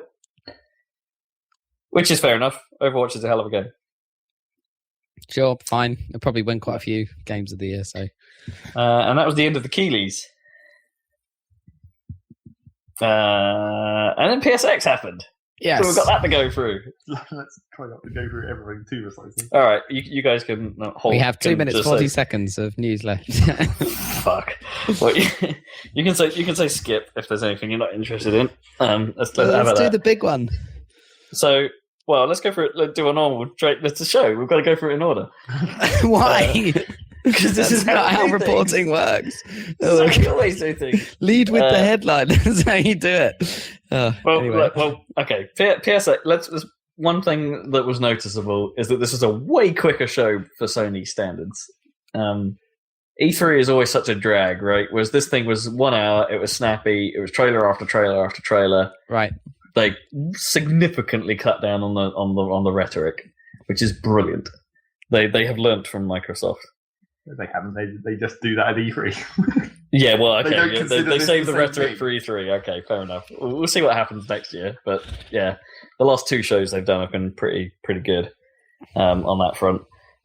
So they launch with a surprise trailer for standalone Uncharted DLC. I say surprise. We knew there was some significant DLC for Uncharted coming. What we didn't know was that it was going to be a standalone adventure featuring Chloe and Nadine from the series. So nothing to do with Nathan Drake at all. It's just sort of on its own. No one was really sure, and then they had last minute reveal. Oh, this is that Chloe girl everyone knows. looked pretty good. But yeah, how big is this thing and all that still to come. It's in a way like this is the first time they've done story DLC for Uncharted, and I thought maybe they shouldn't do that. That was my immediate thought. It was like maybe they shouldn't do that. Yeah, it'd be alright if it's like a side story. This was also the point where you discovered that this is one of those Sony crowds where everyone whoops way too much. Naturally, not like a Bethesda crowd though. No, it wasn't quite. It wasn't quite a Bethesda crowd. No, I'll give it that, but it was quite a noisy audience. No one's that hype. No one is that hype. Come on, people. People get anyway, hyped together in a room, don't they, or whatever? I guess, yeah, you do get a bit. Like more Apple. mentality. To be fair, Apple crowds used to be, at least they were the most hype, which is very annoying. That was very annoying. Yeah, it's like it's a phone. Well, that was justified when they brought out the phone, but yeah. No, the end of news, ducks. It's the duck of news. Okay. Let's speed this up. Sean Layden turns up wearing a Wipeout T-shirt. I think it's the logo from Wipeout HD. God damn. And it's like, you're doing it again, Sean. And he specifically points out at this point, he's like, I got some stick for wearing a Crash Bandicoot T-shirt. And it's like, but you're wearing a Wipeout shirt, you bastard. So that means they must be making Wipeout. So that would be so amazing. So the first thing they announce is nothing to do with any of those things. It's that Marvel vs. Capcom is coming back. Yeah, sure. With Marvel vs. Capcom Infinite. Now, when I found about this in the middle of the week when a friend of the show, Eddie, told us, and I just sort of did that sort of like little sort of excited bounce in my chair because it's like Marvel vs. Capcom 3 is a great game, and I hope this is good, but the reports are that they're going in a different direction with this compared to what they've done before. Like they're focusing on the MCU as their character focus, so there's probably not going to be the weird and wonderful characters we've seen in the previous games. No Wolverine. Turning up here. Well, yeah, Wolverine's a weird one, isn't it? Because if they're focusing on the MCU, they probably don't have the total rights to go in to get all the Fox characters. Yeah. They're kind of the core of the whole thing, aren't they? Or Deadpool. Come on, Deadpool was awesome in NBC3. Yeah. No Deadpool. It's like, yeah. So it could be bad. It also seems like they've significantly changed the fighting model. So it's not about ridiculously high juggles like it used to be, and the assist system apparently looks different, and also it's 2v2 rather than 3v3 now. So it's like a tag team match. Ooh. So it does seem like the game has gone through significant changes, which might not be for the better. We don't know. The good news is that if you have a PS4, you can now get hold of Ultimate Marvel vs. Capcom 3, which has been re-released. If you have a PS4. So, you know, I guess they renewed their license with Marvel, and so they were allowed to put this out again. So that's good. And then Wipeout turns up, but not quite in as good a way as everyone, as I personally would have liked. As we want. What are they doing? So they are re-releasing Wipeout HD. Well, that's a start. Fury. That's a good start. It's a good start. So that they are re-releasing they call it the Omega Collection, and it basically has HD, Fury, and the content from 2048. In one package, like up res to like HD standard, or yeah. Okay. So on that's PS4? a hell of a on PS4. I have to get PS4 now. They didn't they didn't specifically say whether it would have like 4K support on the Pro, but given that the original game was the hallmark for here's what the PS3 can do, it runs at 1080 60 bitches. It's at 80-60 bitches. Yeah, it has a lot of bitches in that game. Okay. It would be great if this does like push the boundaries a little bit of what that console could do. Because what they showed, it didn't look like they changed very much visually. It looked like Wipeout HD, but if it runs at like 4K, then all right. And it's Wipeout, which is a hell of a game. So, yeah, good things. Wipeout's still alive, vaguely. And then there was an extended trailer for Destiny. Boring. They're doing Sparrow Racing again. and this expansion's called The Dawning, which is a free timed event for people who have Rise of Iron. Boring. And then Shelby Cox turns up, and this is probably at the moment, given all the press conferences and all the major companies, she must be the single most annoying person to take the stage for any one of the major. And I'm even including Smarmy McDickface from EA. Smarmy McDickface. Lovely. Charming. He's just dull and businesslike. Shelby is actually irritating to the point of like she always turns up and is like, yeah, whoop, in that very sort of forced American, sort of, very nasally, sort of horrible form of the accent, and it's nothing about her strikes me the right way. But she does come on with some announcements, including the some gameplay footage of the Crash Bandicoot remasters. And they do some nice side-by-sides of look how pixely this is and look how not pixely it is now. They're doing some work on that. Like it looks, visually it looks pretty good.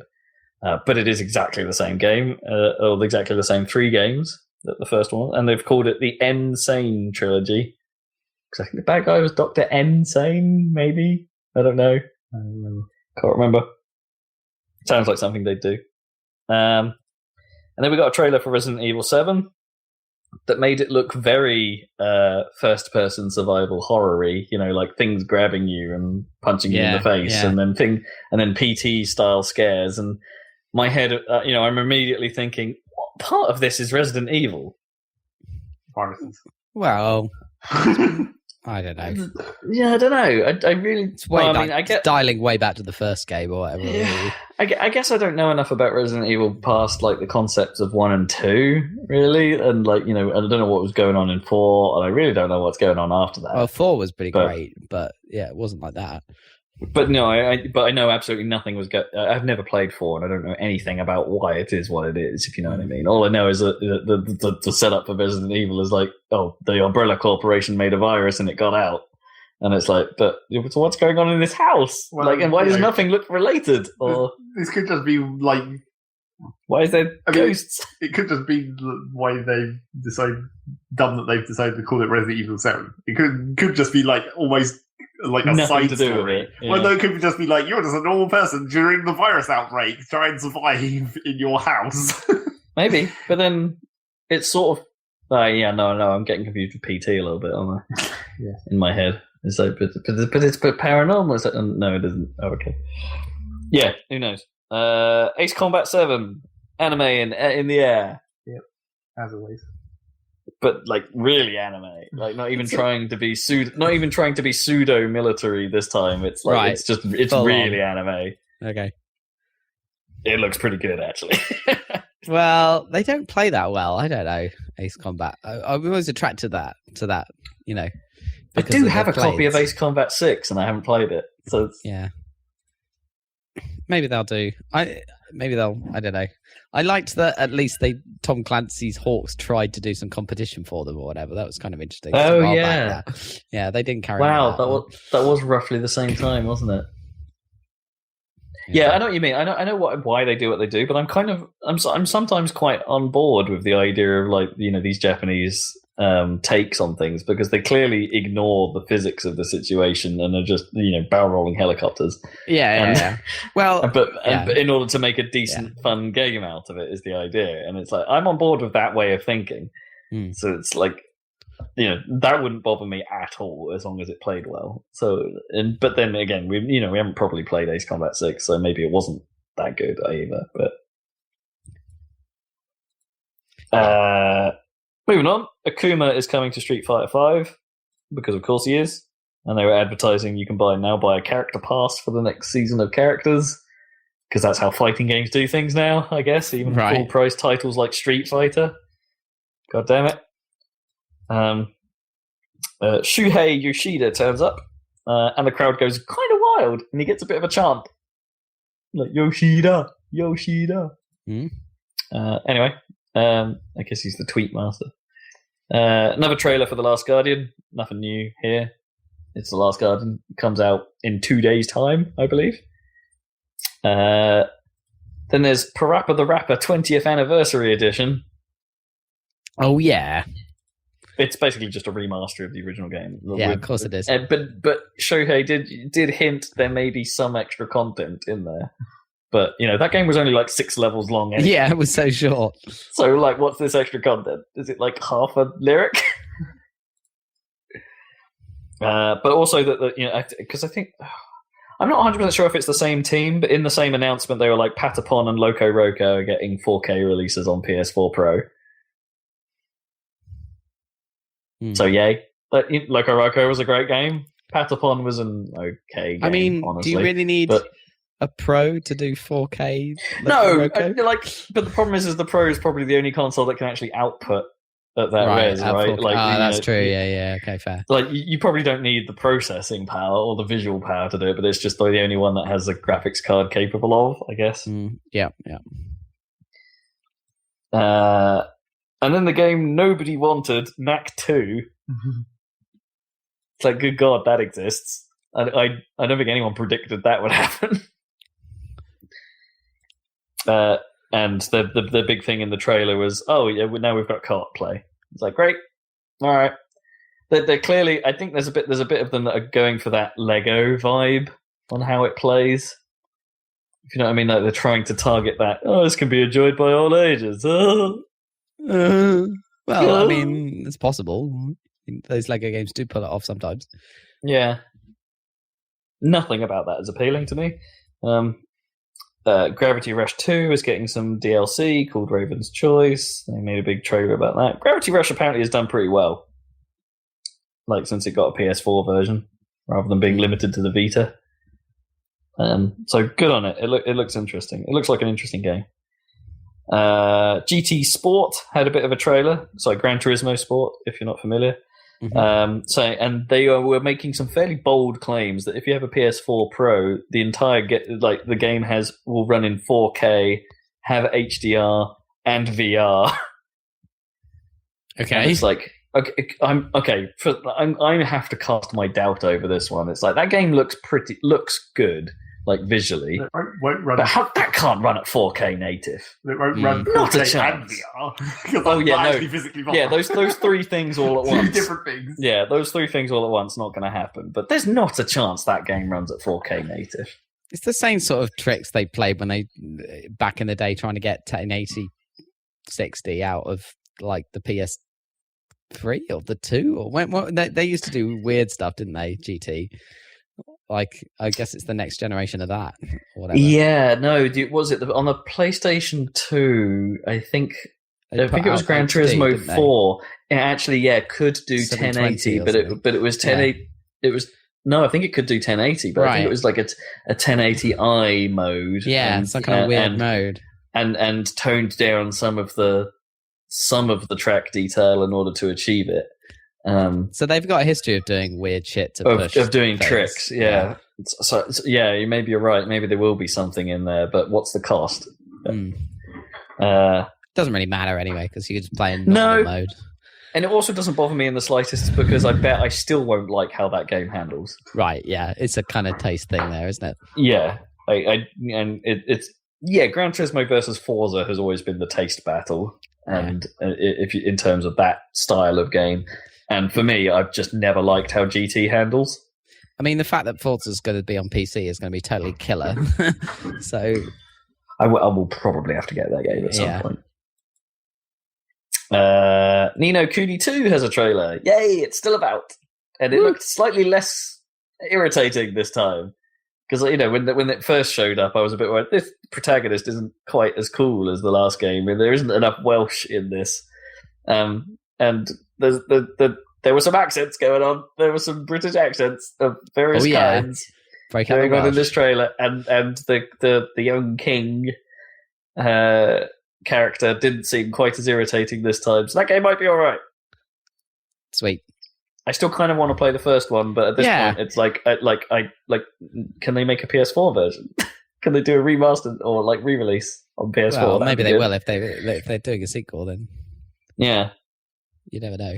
The first one still seems more appealing to me looking at the two from an outsider's perspective. But looks can be deceiving, I guess.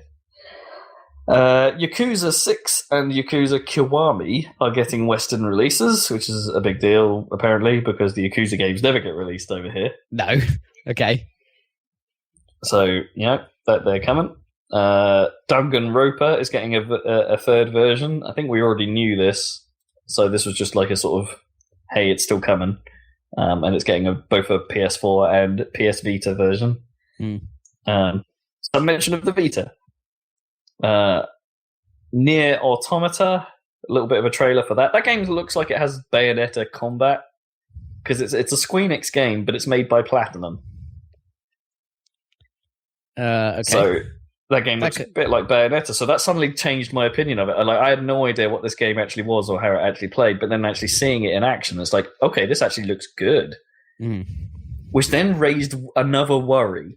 It's like, if this game looks good and it's being made by Platinum, what does that mean for Scalebound? Does this mean the B team is on Scalebound? I don't know. Had me like, oh, what's going on here? Like, that slight Platinum Games worry has crept in.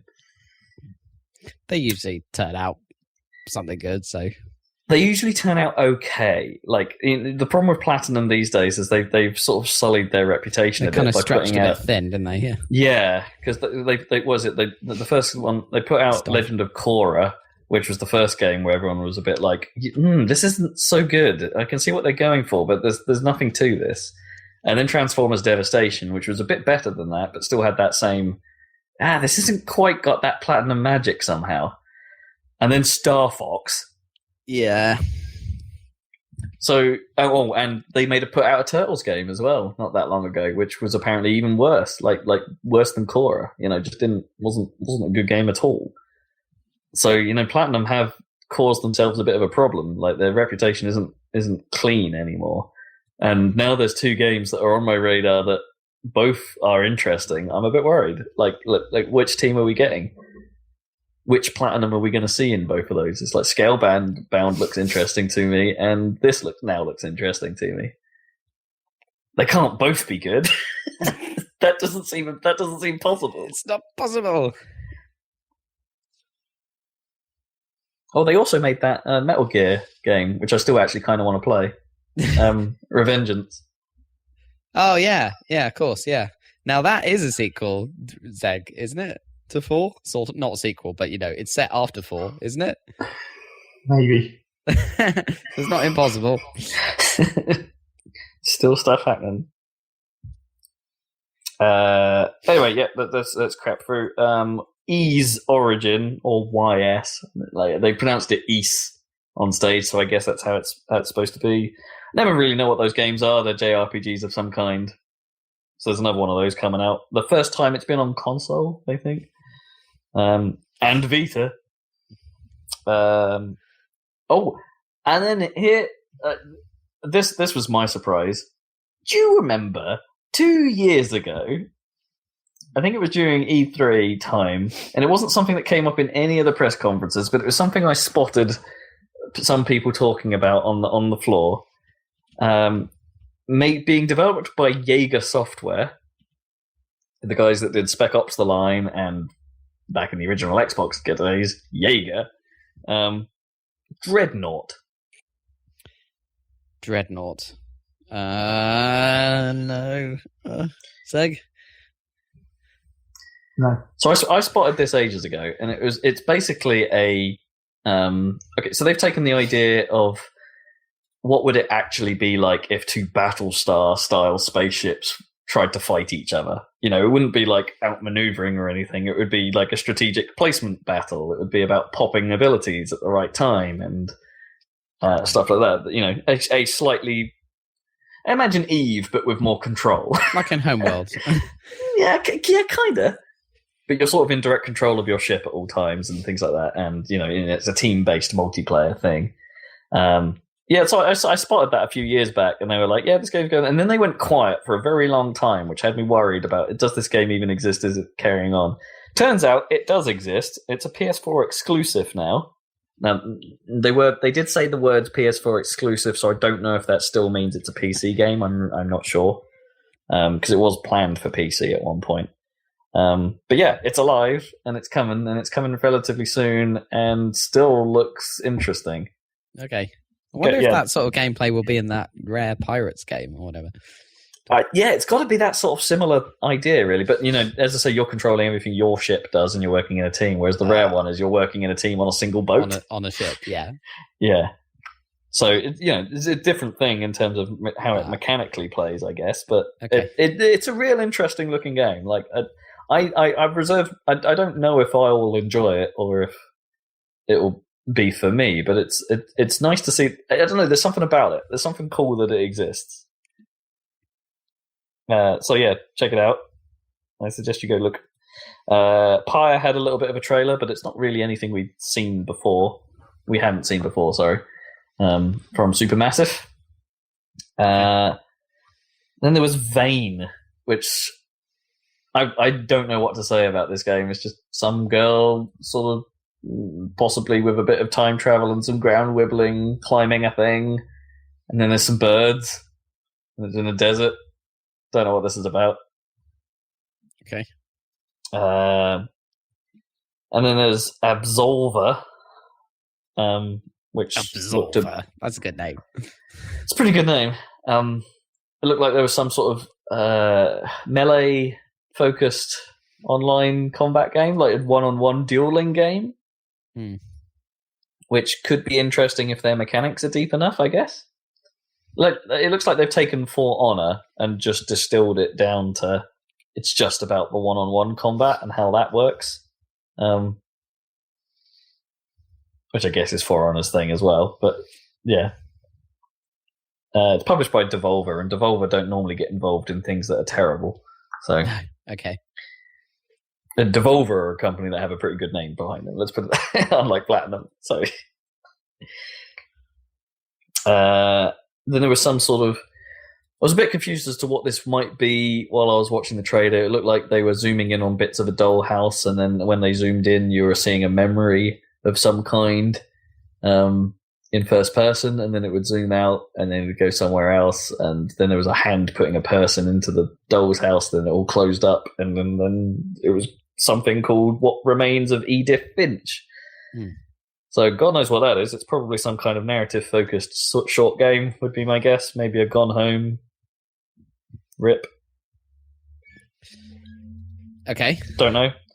And then we had from the makers of Resogun, so Housemarque, who I quite like as a developer. They do Super Stardust, and they're also the guys behind the somewhat underrated Outland, which I loved. But they're making another shooter, and it's a bit of a run and gun, sort of like top down Smash TV sort of shooter, which looks very pretty, has to be said, with some neat effects going on, and it's called Nex Machina Death Machine. Sorry, Nex Machina. Nex Machina, yeah. Okay. Death Machine. Well, it's a shooter. Yep. It looked quite pretty. Then there was a montage of stuff that I couldn't keep up with, and none of it was really picked out, so we'll let that stuff go. And then there was a frankly indecipherable trailer for Let It Die. Now, but that's come up. I think that's been floating around for years. The name of that game, like that, got announced ages ago, and it looked like some kind of weird. It might be some kind of arena shooter of some kind, or character-based shooter. It's made by Grasshopper, who are clearly behind some utterly bizarre games in the past. And yeah, just no idea what this really is. Yeah, just go watch that trailer and see if you can figure it out for yourself, because my note here just says, what? In fact, you might actually be able to play it now, because I think it's free on PS Plus right now. So tell me what that is. I've got no idea. Surgeon Simulator has a VR mode now. And of course it's called Surgeon Simulator ER. Right. Naturally. Great name. Lara Croft Go is getting a console version and coming to the Vita. And here we go. This is critical news right here. I can't remember. I can't remember the guy's name. It's Geo someone. They talk about him on the Bombcast a lot. Geo something or other. He was the guy on stage at this point. He described this as Dave Lang's nightmare. Here it comes. Oh God! The original flying disc game. Windjammers 2. No, they are re-releasing the original Windjammers. Oh, unchanged. Apart from they're adding online play. Okay. That's mental. Yeah. Isn't it just? Windjammers. Have we played Windjammers? Not that mental. Oh yeah, we've played Windjammers. It's great.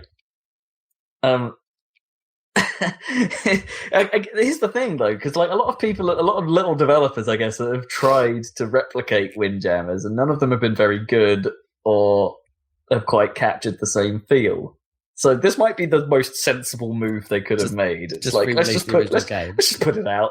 Well, as long as it runs the same as the original, that's the important thing. Yeah, to actually emulate the arcade, I guess, in order to make it run the same. Yeah, there's going to be SNK have been doing stuff with that, haven't they? Because it's a Neo Geo game, and SNK have been putting out versions of their old games on Steam for a while. So presumably it's using whatever technology they're working on. I don't think it's an SAK. It's because it's Data East, and they must have found out who owns Windjammers, is what I'm saying. Like after all that investigation, like no one really knew who owned Windjammers. Someone must have figured it out.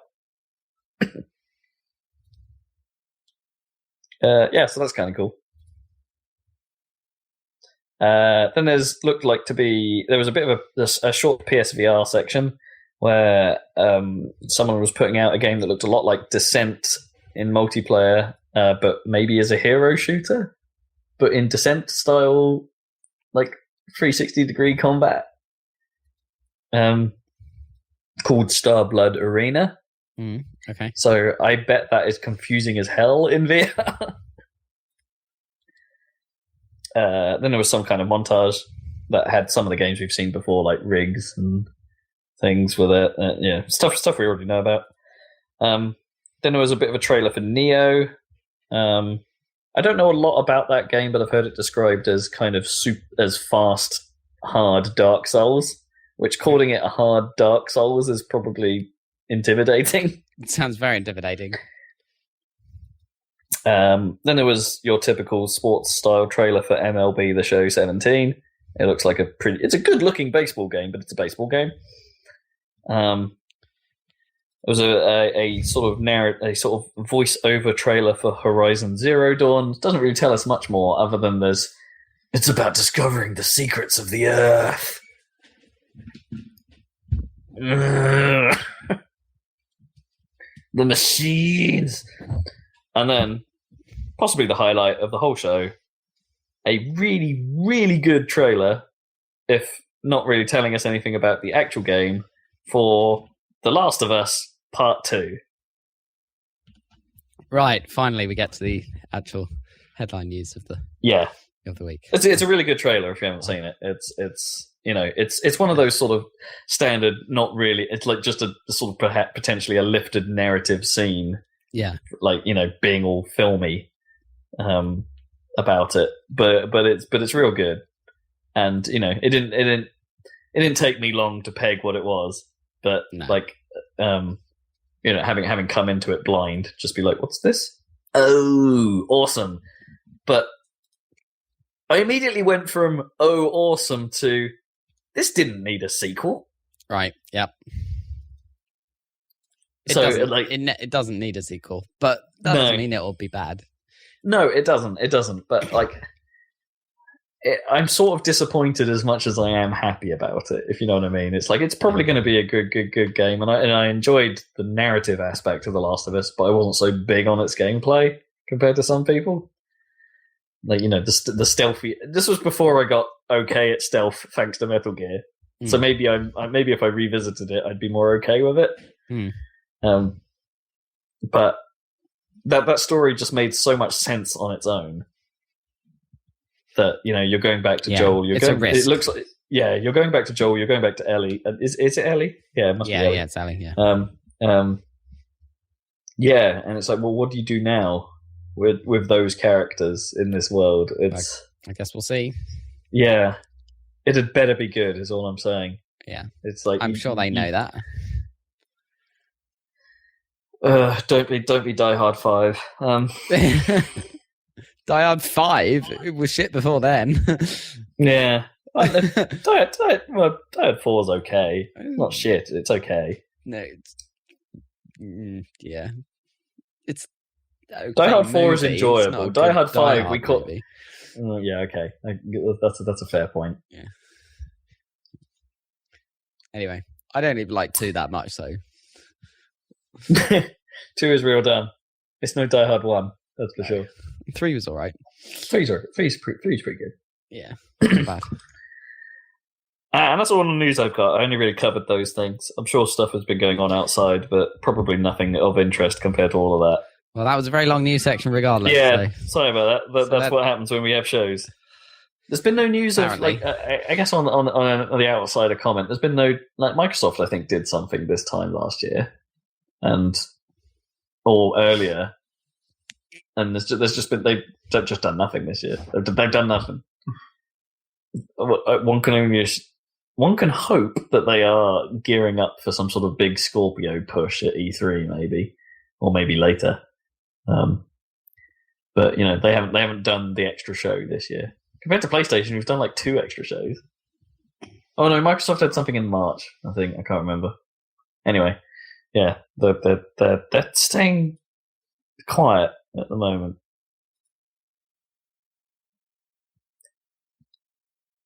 Because they only really had Forza and Horizon this year, I suppose.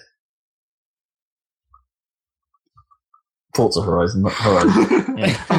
I just slowly turned around to look at Rob there when he said Forza and Horizon. I was like, hang on a minute. No, that's not what I meant. I meant Gears of War, didn't I?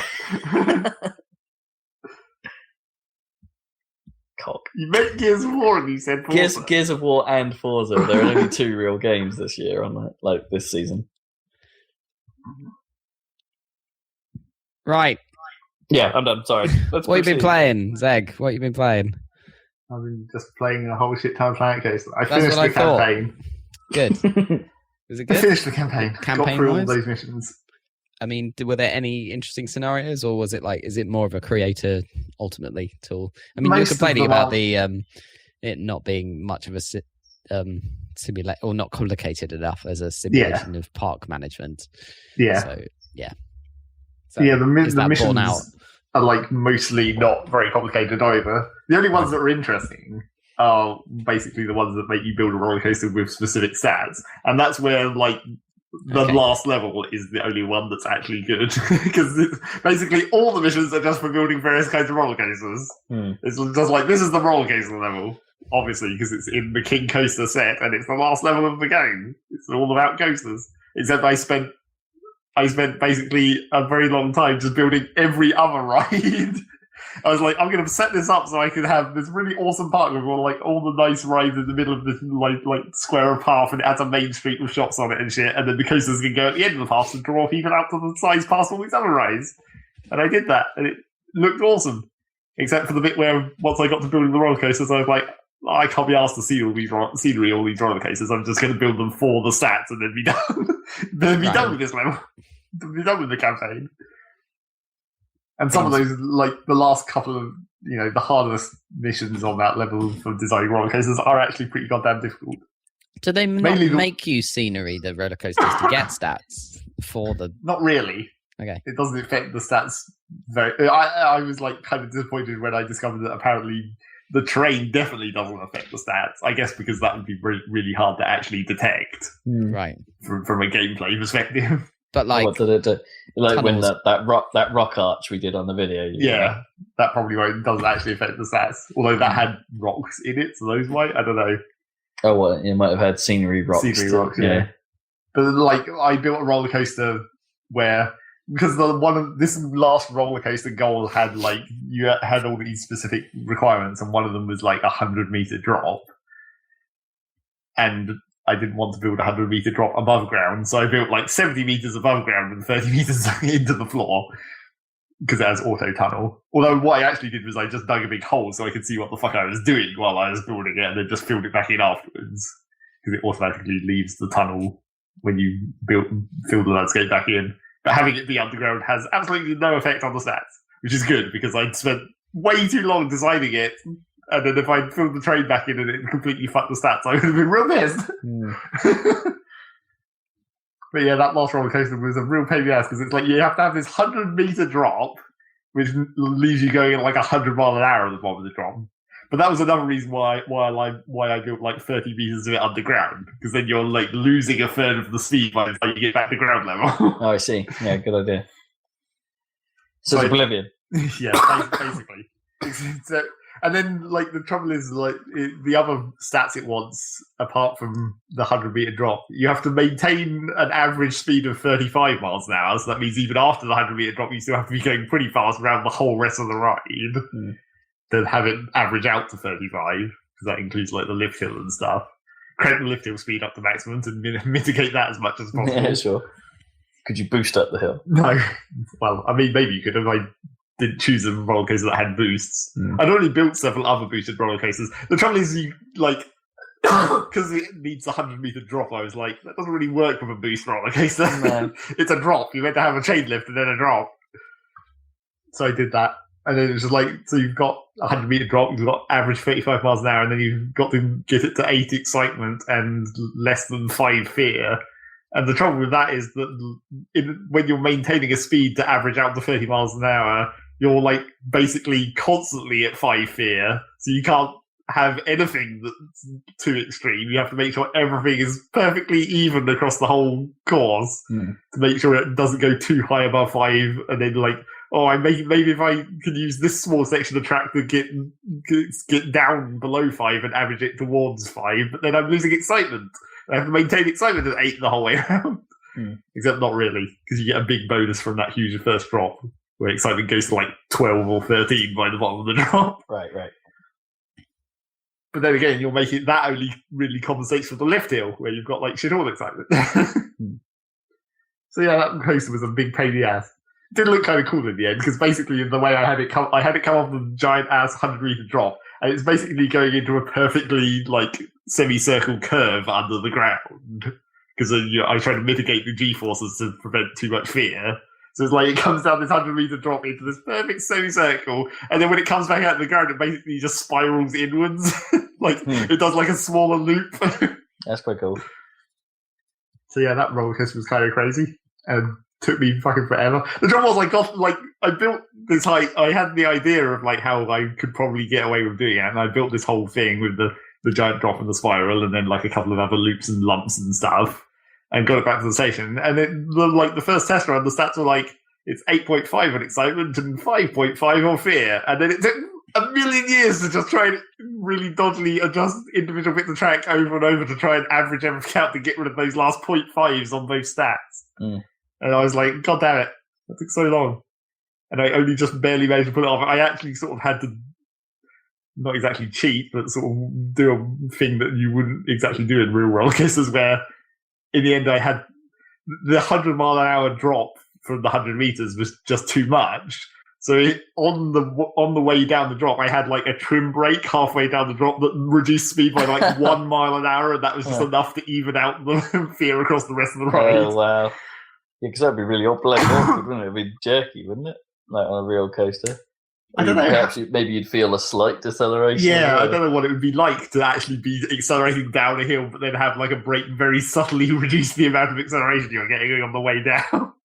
It'd be kind of weird. Yeah, especially if it's just like a single block of it. Yeah, it's just like one. Like, well, it wasn't a severe deceleration. Yeah. It was like the minimum deceleration it could possibly have. Mainly because it wasn't in that block for like more than half a second as it goes past it.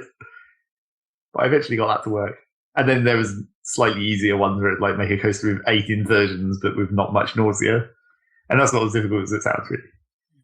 Instead of drop, does that mean you could just have like a gentler hill for 100 meters? Yeah, you could. Making this roller coaster infinitely huge. Yeah.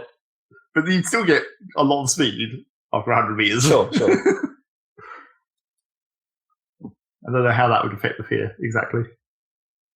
And building the roller coaster with 8 inversions is like I don't know if the way they calculate like excitement and fear and stuff works very well for making inversions.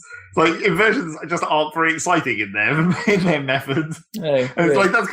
I think if you're upside down, you should just automatically get a bonus to excitement. Yeah. Rather than being only based on like G-force and stuff. Yeah, it should add something. I mean, it does a lot to nausea. Yeah.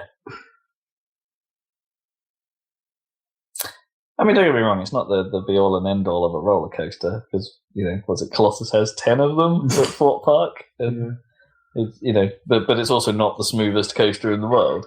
Well, and Colossus, isn't Colossus the one where it just has the bullshit inversions at the end? Where it's just like a straight spiral? Yeah. Yeah. Like, that doesn't really count. It has like 2 extra ones at the end, yeah, because it just spirals towards the finish. Just as a straight heartline spiral. And it's just like, that barely... And you're moving so slow at that point, too. Yeah. They just put those in just for the stat.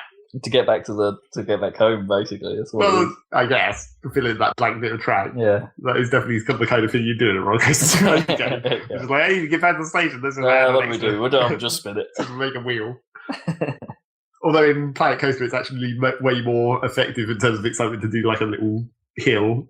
Just try and get airtime on it. Right, I see. Yeah. Because that's what stealth does, doesn't it? Yeah. Yeah. Like it's all about that boost to the big hill, and then you come all the way down the hill, and you get a little airtime hill. Yeah. Airtime is the one thing that makes the excitement go up super quick in Planet Coaster. Sometimes, like, exploitably so, where you can just build, like, a really sharp hill and be like, have some hella negative G's, but the excitement goes up to, like, 12. Yeah, that would be a weird one, because that's not... I wouldn't say there are many coasters that actually really abuse negative G that much. No. Well, it's probably hella dangerous. Well, it's because in real life that's not actually that good once you get past a certain amount of negative G's. It's like I think the specific term that they use in roller coasters is an ejector G once it goes over -1. Right. Oh, yeah, and enough to lift you out of your seat, literally. Yeah. Ejector G. I like that. I saw some stuff about Roller Coaster Tycoon World. Yeah. Boy, does that game look bad. Yeah. It's supposed to be terrible, right? Yeah. Like, I hadn't really followed it at all. No. And, obviously with the 2 games coming out at the same time, a lot of reviews came out for both simultaneously. And it was like, oh, let's check it. Let's see what this is all about. Oh. It's like, don't get me wrong. They have some neat tricks, like the spline-based coaster building seems like an interesting way of doing it. Like, I mean, it's not that different from Planet Coaster. No. It's like it, and they also have the old style section by section builder. Yeah, is still there if you want to do it in the old school way. But man, the bugs! So many bugs. Like just the with some of the killers being the inability to put buildings down. Occasionally it just says, no, you can't put it here. This is a perfectly flat bit of land. There is nothing in the way. Why can't I put it here? Yeah, like and people just sort of walking, even not animating while they're walking and just sort of doing, I wouldn't even call it like, was it the T-pose? No. Just sort of being in some sort of position. Some people flying through the air horizontally, like sort of laying down, walking at a 90-degree angle. Yeah. It's pretty hilarious looking game. But for all the bad reasons. I did notice that there's a couple of weird things that can happen on Planet Coaster when you load the game. Because I think the way it's the loading state is kind of weird in Planet Coaster. Because sometimes you'll notice if you pause really quickly just as you load a game, all your rides play the opening animation where like the little fireworks go off on the queue line. Oh, okay, right. It's like it's loading it from some kind of weird state. Yeah, I see. Like, I guess it would be like in if you're talking like actual UI design world, like you tie animations to or you tie if you're trying to make your UI look pretty, you tie that stuff to the state change of the data model.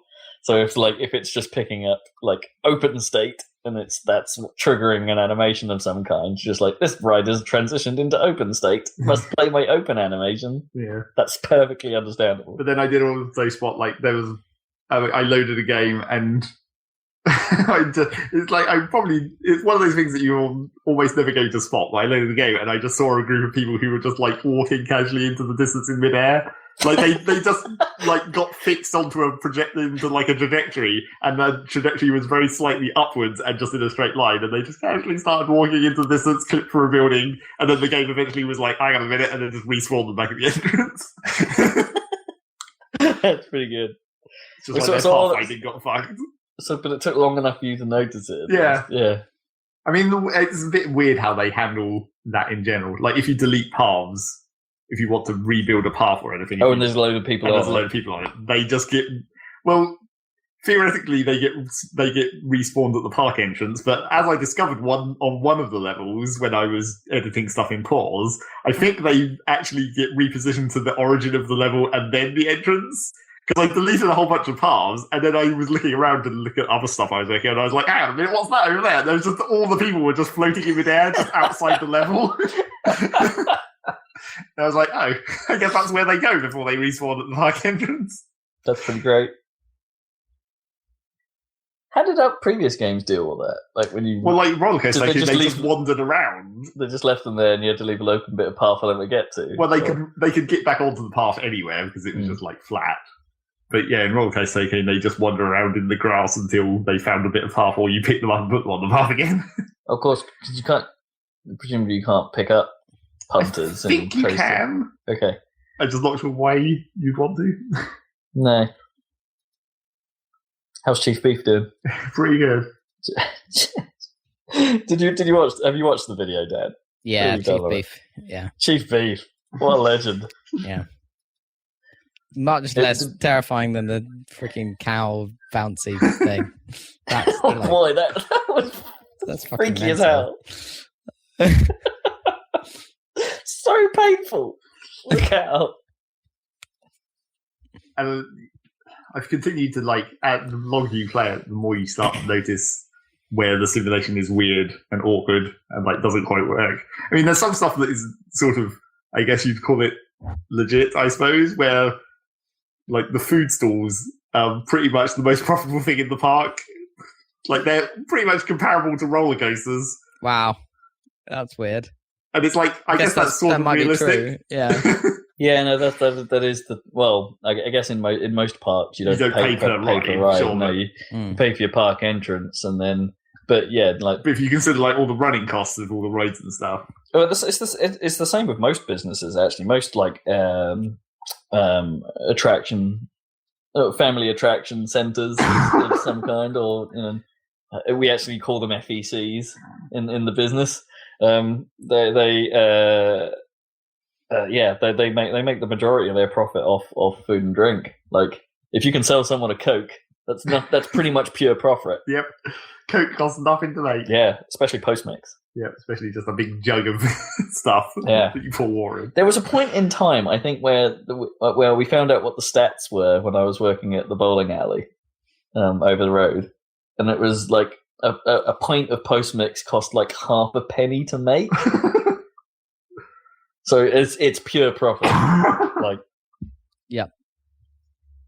So yeah, there's that. But then as also the other thing that I've been noticing the more I played is just I don't know if they need to do a balance pass or something, but some of the rides just don't work in terms of making any money at all, and some of them are literally just don't make money ever.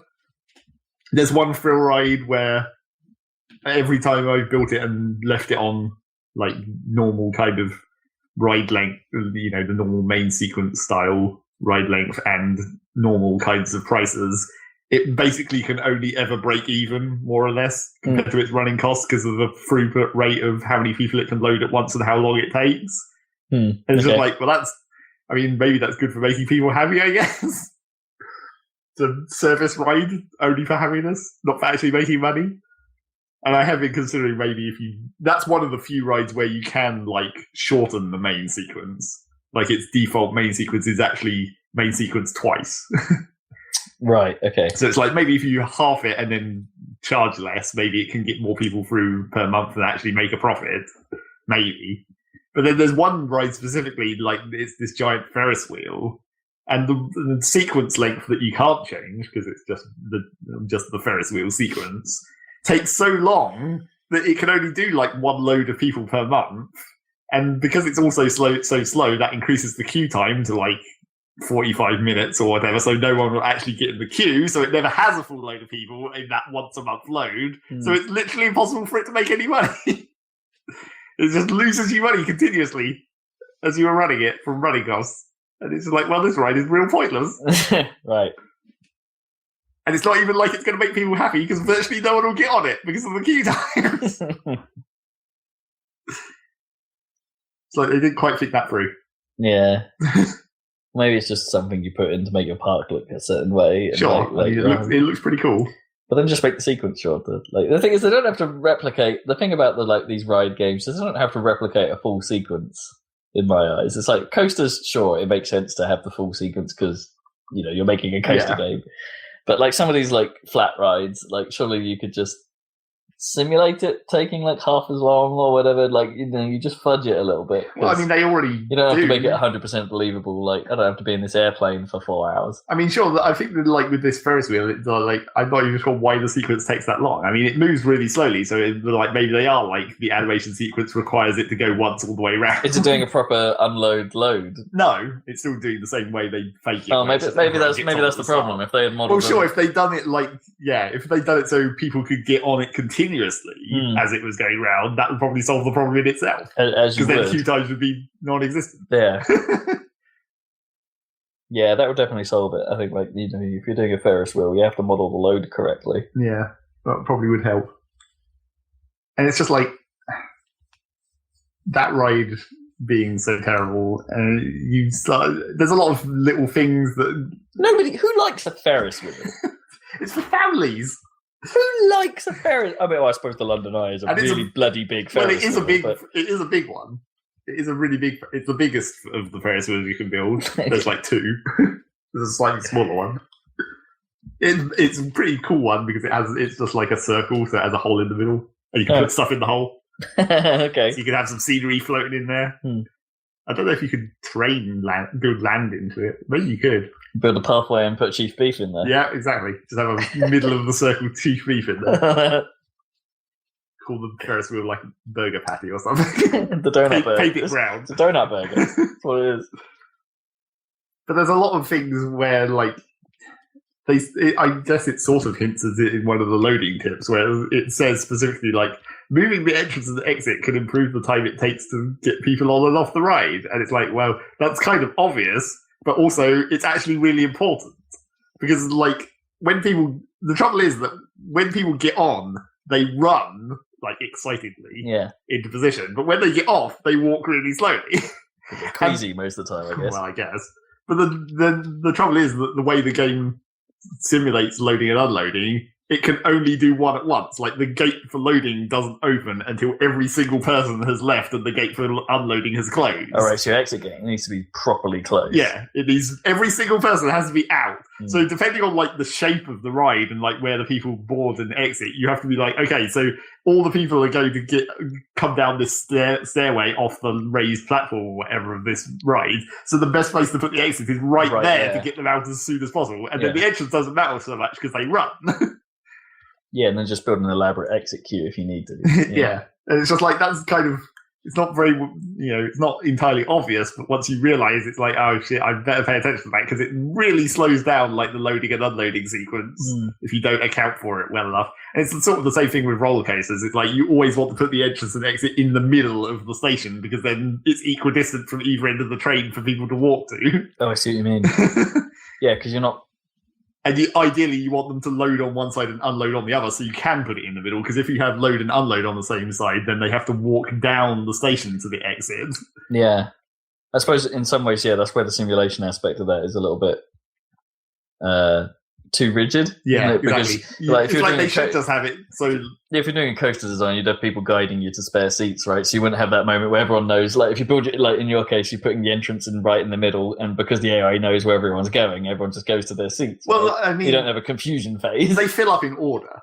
Like, the entrance, the seat lines on the coasters, they fill up from the entrance. They run into and line up in those little like railing lines. Oh, sure, but the first person out of the queue immediately knows they go in the front. The second person out of the queue immediately goes to the second. But that's how it would work in real life usually. Well, not everyone likes to ride at the front. To be fair, I'm like a middle of the coaster rider because that's where the physics feel normal. Like, you know, if you're at the front of the coaster, like, and you go over the edge of a hill, it's ages until the tail catches up. So you're sat there for a while with weird ass. Well, that depends how well the roller is designed. Because no, but that's just where the center of gravity is, right? It's just like of the whole thing. It's like you're not going to get so much forward momentum until the rest of the tail catches up. It depends on like the speed it's going over, or like if it already has momentum when it's going over the edge of the hill. Yeah, kind of. Yeah, it makes a big deal at slower speeds, and yeah. But I generally like being in the middle of the coaster because it feels more predictable, maybe. Mm. But yeah, I think it's like they should allow people. Really, they should just have maybe like a couple of seconds wait when people start unloading to get them out of the way, but then just allow people to start loading immediately and then not start the ride until everyone's got out the exit. Mm. So people can get on, occupy the empty seats, and then once the exit door closes, then the ride goes. That would make way more sense and be a lot quicker.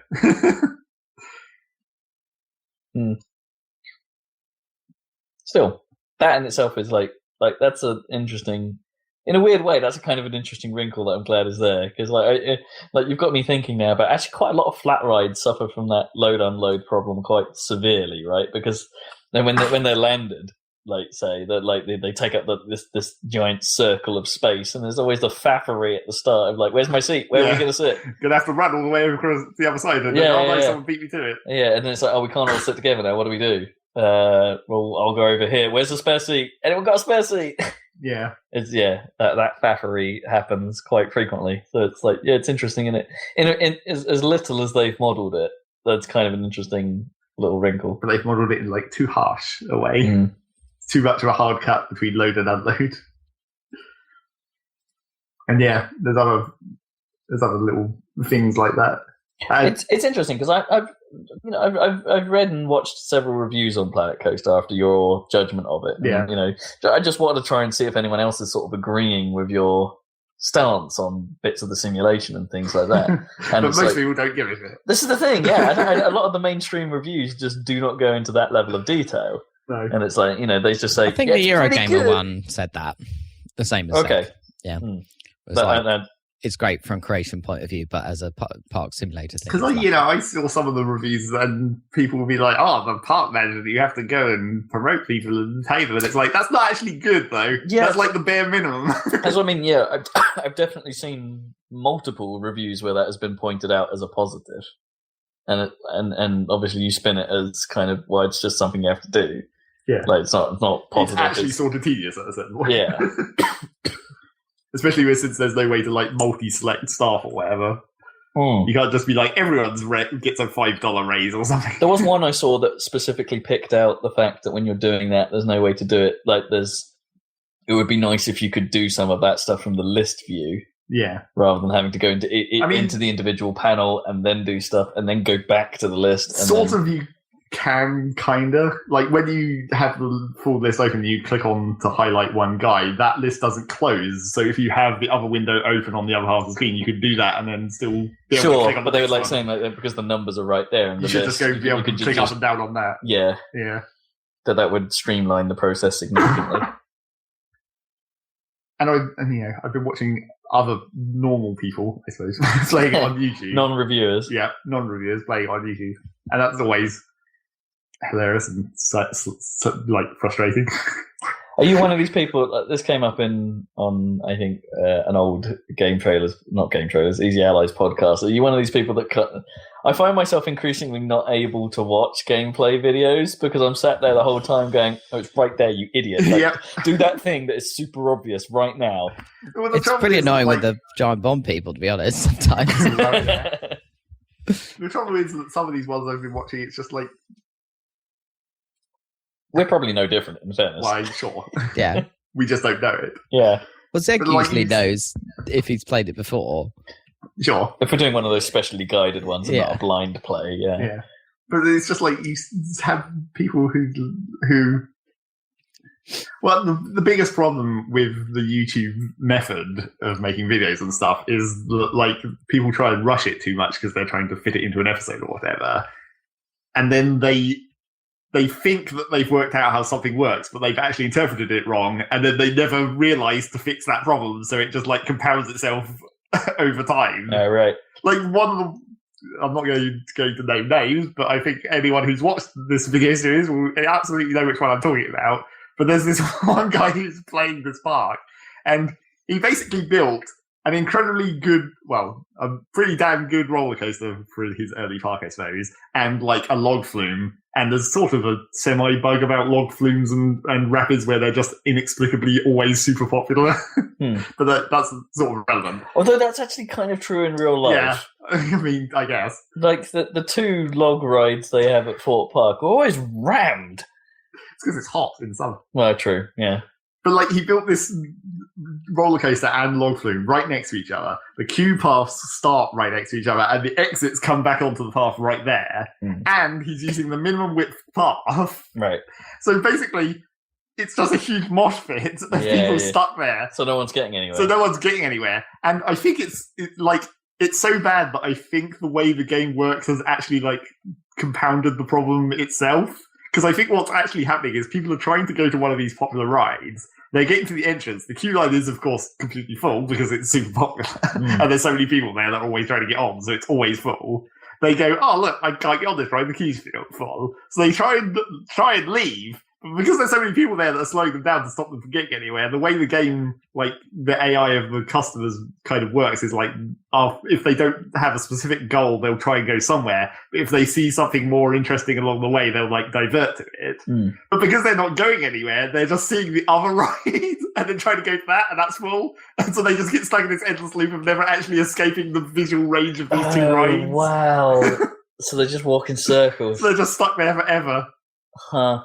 And it's really funny because he's building this park and he's built all these other rides and roller coasters all over the place and they never get any traffic. And he's like, I don't understand why aren't people coming to this bit of my park? I've got 3,000 people in this park. And it's like, yes, 2,000 of those people are stuck in like a 10-foot area and can never leave.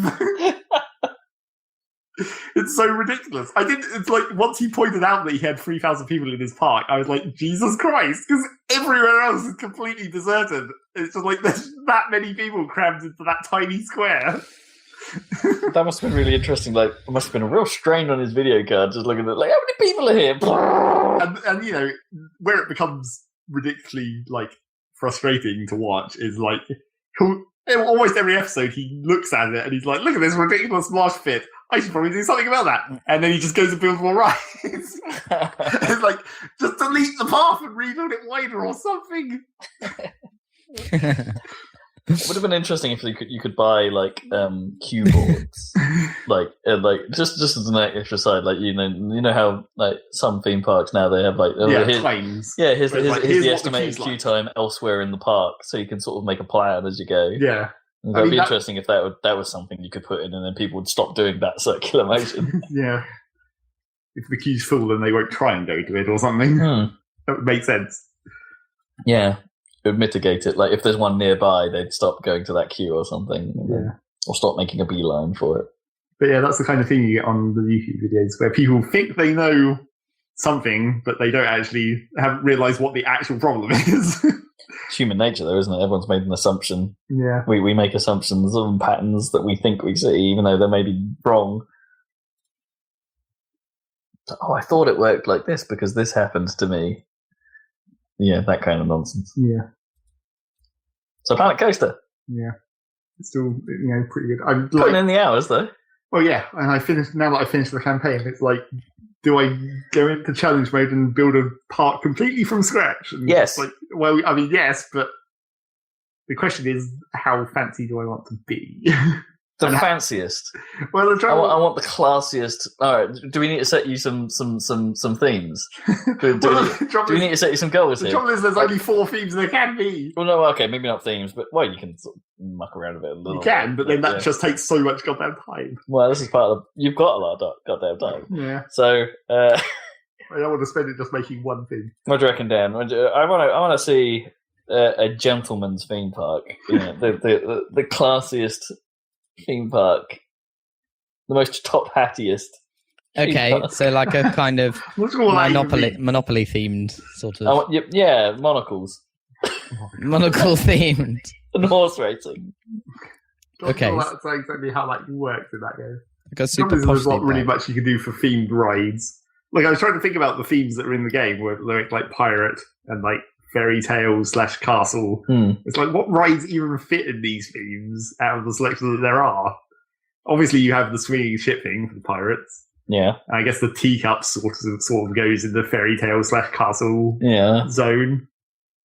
But there's a lot of things. You could, like, if you could model those teacups as barrels, then they could go in pirate. Yeah, but you can't. Everything's a barrel. They're just teacups. Yeah. But then, there's just the generic, like, here's a swinging arm with seats on it, or the cube. The cube. It's just like, it doesn't really fit in any of the fantasy-esque themes. It has to go in the space theme. Yeah, I guess. The sci-fi theme. That's the catch-all for basically all the thrill rides. Yeah. It's like, that's kind of awkward. But then, I've always thought that actually to some respect, about like Thorpe Park, right? Their theming doesn't make a great deal of sense in places. It's like, okay, I don't think so they have trying. Yeah, because it's like their names are in direct competition with their theming. Like Stealth is the perfect example of this, right? Because it's in the American area, like the sort of, I don't know, a bit Midwesty. Yeah. And the ride, the ride is called Stealth and has this like super like high tech sort of logo and stuff like that. But because it's in the American area, they then had to like theme it to be like, oh, it's like the Speedway. so the thing is like a car, and it goes and drives away, and it's like, it's no longer anything to do with the word stealth. Well, that's just a really bad decision. Yeah, it is. I mean, it's a terrible idea. The name obviously came way before they realised what they were going to have to do with it. They obviously, in the American section, called it stealth. They should have made it like a military thing, like the stealth bomber. It should have been like a fake military base with an airstrip. That would have made way more sense. But obviously, probably can't just make a military theme. That's probably bad for other reasons.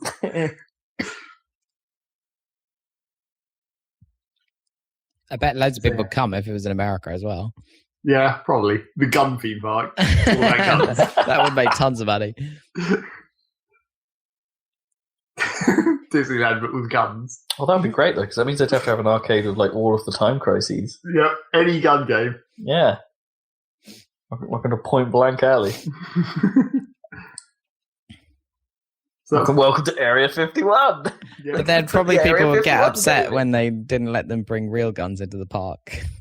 Yeah, exactly. They'd be like, but my guns, I'm allowed to carry non-concealed. They have to, we can't let you bring a grenade launcher to the shooting range. They have to have it's legal. No, they have to make it like ridiculously hardcore and make it so that, like, at the entrance of the park, like the ticket booth or whatever, they just have like a gigantic like gun locker, just like normal lockers that you get like in a swimming pool or whatever, where you deposit your actual guns and you get a fake gun that's based on your actual gun that like fires a laser or something, just like, or like. Man, that would be so difficult to like actually police, right? Because then it wouldn't actually work at all. No, because if someone just painted their gun, like, or 3D printed a gun in like white or something. Fake guns are always like that, though, aren't they? Like, you have to have the orange tip. But that makes no sense. You could just paint an orange tip on a real gun. Yes, but that's how it works. But it doesn't work. That's how it works in real life. But yeah, that would be cool. Like, everyone can just have a gun in this theme park, only it's a fake gun. If you in the entire game's laser quest, and when you leave, you get a score. Yep. You just shoot each other constantly. Standing in line, just keep shooting the guy in front of you in the back all the time. Stop it, stop it, stop it, stop it. This sounds like a nightmare.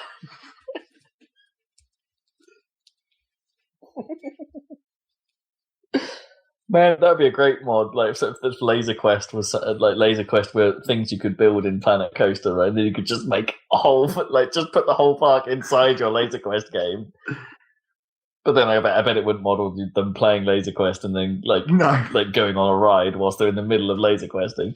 All it would mean is that you might have people milling about, and then in between them, there'd just be like people running around with guns, like, yes, throwing paint grenades at each other. In Laser Quest. In Laser Quest, yeah. Someone accidentally thought it was paintball. Or a paint grenade. That's that. Anything else you've been playing?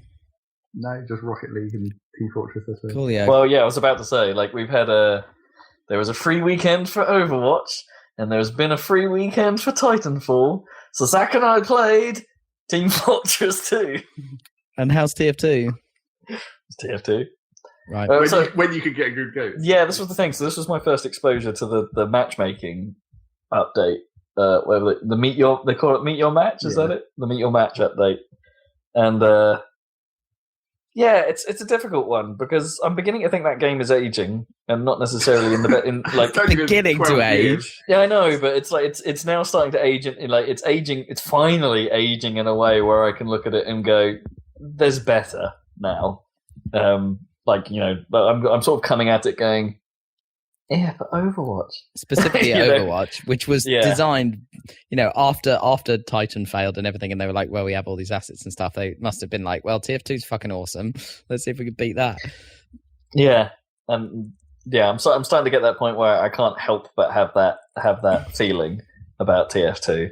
But because, the matchmaking update seems relatively solid, apart from the fact matchmaking takes quite a while compared to other matchmaking services.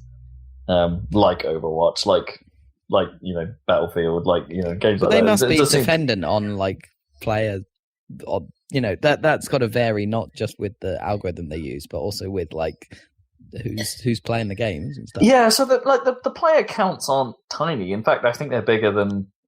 Well, we'll get to this, but spoiler alert: Titanfall 2. I think they're still bigger than that. And no one's playing that game yet. But the matchmaking still takes a while, and then it does give you some stats about what's going on. Like that compatible players number is the bit that strikes me as odd because that number always seems real small.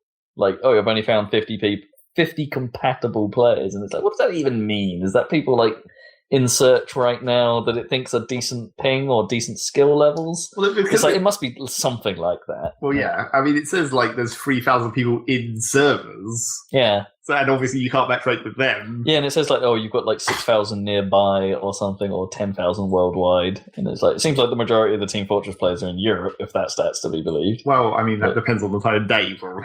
Maybe. Yeah, good point. Yeah, hadn't thought of that. But yeah, it's just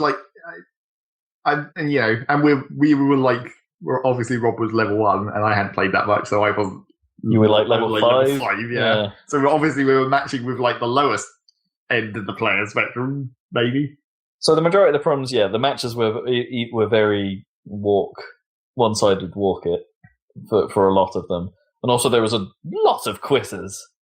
And that then don't get replaced very fast because the matchmaking takes ages. Yeah. So it had issues that you wouldn't normally see on the old community services with auto balancing, sorting everything out every death. Yeah. That said, I didn't think they do a terrible job of how that thing is presented. I quite like the sort of the door closing animation and the round one hangers, and the fact that it actually now gives a structure to the game, so there's a proper winner and loser rather than. How community servers sort of have that, or TF2 always until this update kind of had the problem of you just play until the server time runs out, and it's there's no real winner loser. You're just playing each round as it comes, and it does loser on how many rounds you won overall. It does sort of, but it does sort of add up. But then it doesn't necessarily on some game types that's not necessarily fair because it might kick out early or something because the server ran out before you played even side each team or most of the time the servers are configured to counter that. Though. Some of the time or whatever. Yeah, the server goes on forever because it just tries to play 2 rounds and the rounds never fucking end. Yeah, it doesn't happen all of the time. Or you'll get an attack-defense game and it will play the attack side and someone will play the defense side and then that'll be all that happens on that server and it will move on. Yeah, the attack-defense is the one that's normally more popular. So it adds a needed, what is a nice layer of structure to the game modes that should have fair sides. And the new UI stuff at the top of the screen to indicate that and, the player status and stuff like that are quite well done. But the matchmaking just takes too long, and as it stands right now, it's just your enjoyment entirely depends on whether people just stick around. And you cannot trust people to do that. Yeah, I still think that it seems like that just might be like the problem with starting at low level, because presumably, like, not many new people are starting playing. Yeah, for longer. You might be right. You might be right, because it did suck for quite a while, and then got better as our session went on. Like towards the end of the day, we were getting some pretty good games. But that still might have been a coincidence. It might have. Yeah, it's entirely possible that it was purely coincidence, but.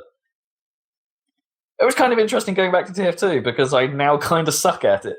Like, but then sort of after a while I realised, once I sort of got my bearings again, it's like, oh, actually, I know everyone else kind of sucks at it. It got to the point where it was like, oh no, actually, like once I picked it up again, it's like, oh no, we're pretty good at this. Or, we are competent at this, I should put it. But you can't carry an entire team. No. The team is complete shit. You're still going to get walked. Well, you might be dead too long, and the other team just backcatch you immediately, or like it can still happen, or like no one's watching the rear, no one's actually on the point, no one's standing on the point. These sentry guns don't actually look anywhere useful. What are you doing? They don't ever stand on the point. Yeah. Still. Yeah, so Team Fortress.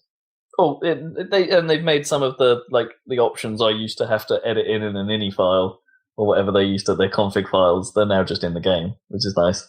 Like the ability to muck around with the hit noises and have a last hit kill noise, and it's all sort of configurable. So they give you a set of sounds to pick from, and then you can change the pitch of those sounds. So at the moment, I have a very dramatic kind of death toll bell that plays whenever I kill someone, which is super satisfying. So, you hit someone, it's going... I've even changed the ding noise to something a little bit less belly. So it's, a bit more beepy. So it's like... Beep, beep, beep, beep, beep, beep. And then when you kill someone, it's like... Dong! It's, really satisfying. So, Team Fortress. Yep. They've done some stuff to it. It's a game. Do you reckon it's time for Team Fortress 3? I do. Yeah, maybe. They'll never do that. I think the time has definitely come. I don't think that's on the cards. It should be. It's too old now. TF2's too old. Yeah. They'll just let it die eventually. And then make TF3. And then Rocket League is still been playing that. The next patch has actually finally been announced. Oh, has it? What's in it? Absolutely, as I 100% predicted, that octagonal level is getting an actual skin. Oh, right, so that's going to be pushed into ranked. Yeah, that's going to be an actual level. Yeah, okay, that's kind of okay. That's fine. I knew as soon as that level went into Rocket Lads, I was like, this level is way too easy and obvious. It's too normal enough. If Tokyo's in there, that will go in, right? Yeah. So that's coming with a singular DLC car. Space themed. It's basically on a Halo. Is how they're theming it. All right, I'm in. I'll do. I'm okay with that. Still no word about the end of season 3 though. Yeah, it's been going on a bit too long now. We want our whatever weird blue thing we're going to get. Now that we actually got the blue rank. Yeah, we got there. We did it, boys. With a bit of help from a rebalance. Well, yeah, that did help. Although apparently I hadn't played solo rank for so long it deranked me. You have to play 2 more placement matches to recalculate your rank again. And I was like, wow, I didn't realise I hadn't played solo for that long. The trouble was that every time I tried to play Rocket League by myself, I'll start off in casual and I'll be like, okay, if this goes well, maybe I'll go into solo. And then my internet keeps disconnecting. And I'm like, well, I guess I should play rank then. Just been having this annoying internet disconnection problem again. I'm starting to think it might be the stupid home hub. You're getting those weird spikes, aren't you? The upload lag spike. Well, that's a different thing, because that only happens in Team Fortress as far as I know, where it lags on the up but not on the down, so I can see everyone moving around, but I can't. Yeah, and then on the speech you start getting a bit fuzzy. But I can hear you, and it's like, what the fuck is even happening? Yeah, that only seems to happen in Team Fortress as far as I've been aware. I'll be honest with you, I'm at the point where I'm very tempted to buy a new router. Just buy a high quality router, because it's not just. The problem actually is when I'm wired in here, it's fine, but the Wi-Fi for work is just not good enough. It has a tendency to disconnect. This laptop that we're talking to you now, we're very lucky we've lasted this long, in fairness, because it has a tendency to Yeah, Noma's saying her iPad keeps it. Yeah, it's probably the same thing. What happens is that every now and then you just lose the internet, and I have to disconnect from the Wi-Fi and reattach to it to get it back. And it's like, so I will probably just buy a high quality router. Yeah, what's been happening on the home hub that I'm using is just like, is why I think it's the hub, is what it's. I don't know why it happens, but it always happens in the exact same way, which is like you'll be doing something like in the middle of watching a YouTube video or whatever, and the video will stop, and you'll be like, "Oh, the internet's gone," and it will disconnect from the internet, but you're still on the wireless. So I'll go to like the hub manager screen, and I'll be like, "Yep, that says disconnected." Oh, right, okay. But then what will happen every time is it will try to reconnect. You'll see it say connecting. It will try to reconnect. It will fail. It will try to reconnect again, and then midway through that one, the wireless signal drops and the hub restarts. Right. It's always the second reconnect So it attempt. just sort of goes, no, this is pointless. It's just like, fuck it, and then it just restarts the whole thing. I love that the router has its own thought process there, because it goes, screw it, we're doing it, we're going all in. And it's like, I don't know why it's doing that now, why it started doing that. And, you look at the event log, and that's not actually helpful at all.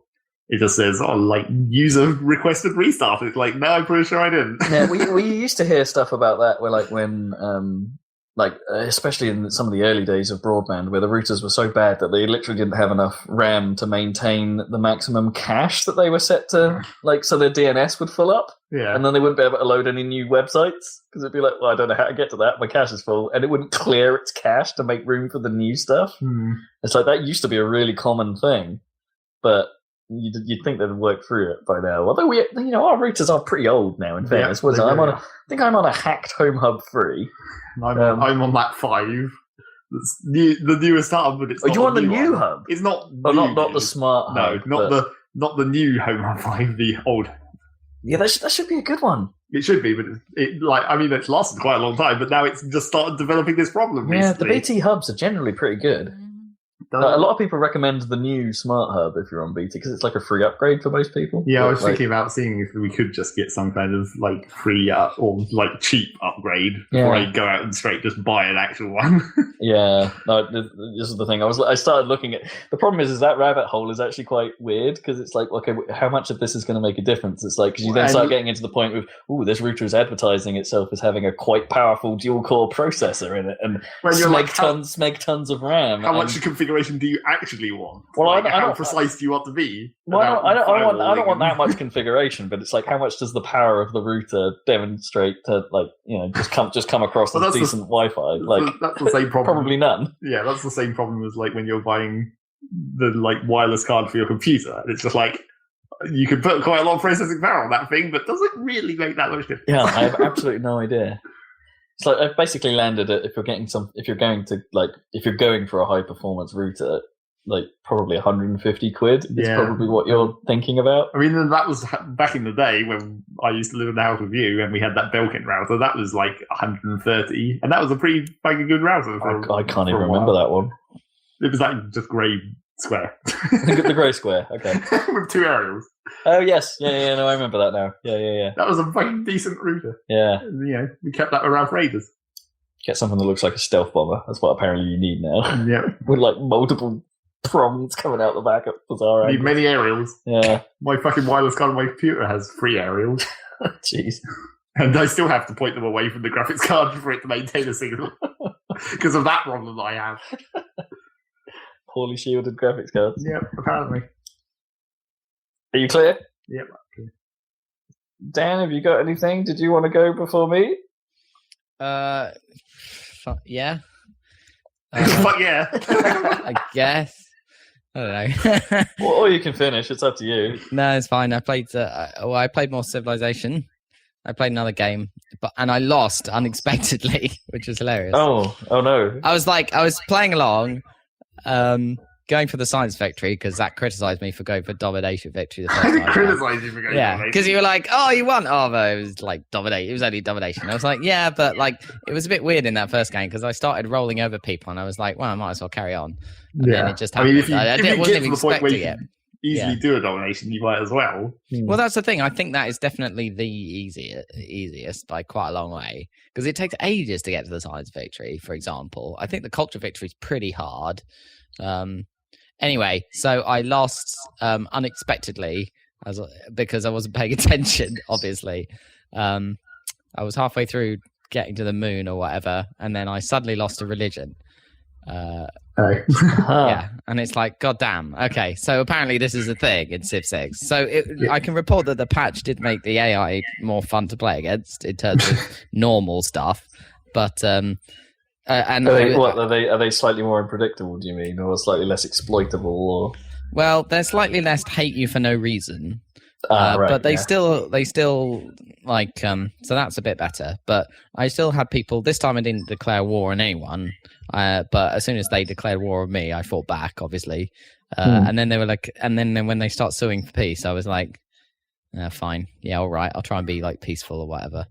But then, yeah, what I should have done is crush them, because that's what happened. I failed to notice. As well, because I quite like playing this game. Like, well, I'm a nice guy, sure. Yeah, I'm not going to murder all you innocents. And it's no, that's not how this game works. It's like murder the innocent. Well, it's like it's very rarely beneficial. It's like, if you haven't already defeated them far enough that they can actually give you something worthwhile as a payment for peace, then maybe you keep them alive. But if they're like, oh, I can give you 50 gold if you stop killing me, it's like, oh, you just kill them, take the seat, then you make more than 50 gold. That's what I should have done. So I should have been more realpolitik and just carried on crushing them, because I didn't realise the danger that there was one civ that had converted all the other civs to their religion, and the way it works is, if half of your cities are their religion, then they win, or half of all enemy civilization or cities. Is it half of all cities in the world, or is it like half? Like if they have half of your civ, you technically count as their religion. Yeah, half of your civ and half of every other civ. That means they win. Yeah. And they basically, what they do is they send floods of apostles or whatever. And I've been basically ignoring them, apart from the fact that they're very annoying. And that worked fine in the first game, obviously because I managed to kill the civilizations before they won the religious victory. But in this one, because I was heading for science, I failed to notice. And I didn't have that many cities this time around, because last time around I was conquering and keeping them because I didn't realize that they were so shitty. And I started to realize and started to raise them or whatever and only keep the good ones. But in this one, I wasn't conquering, so I just had my nice big cities, only like 6 of them or something or whatever. And of course, that only takes 3 that needs to be converted for them to win. And I didn't notice.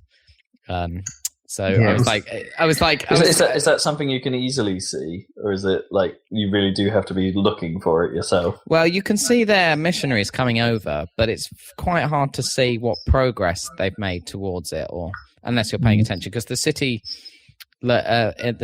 bar with the name of the city has like a religion logo on the right hand side, but there's a logo for each religion.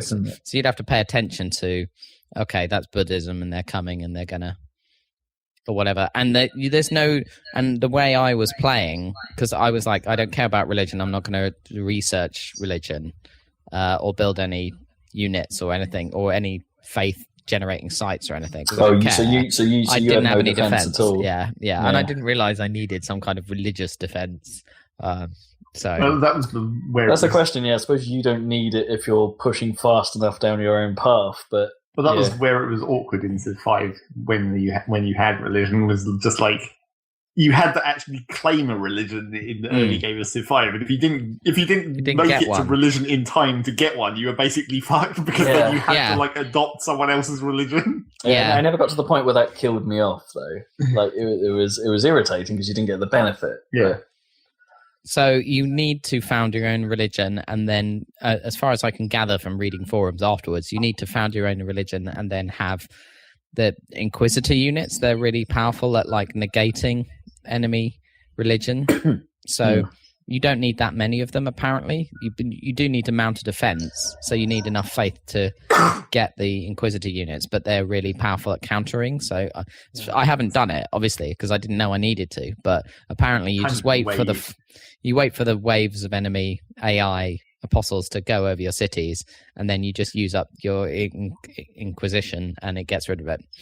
It's kind of the way it used to be with like spies, where it's like even if you weren't using spies offensively, you wanted a couple defensively to be in position to be counter spies. That's the same as well.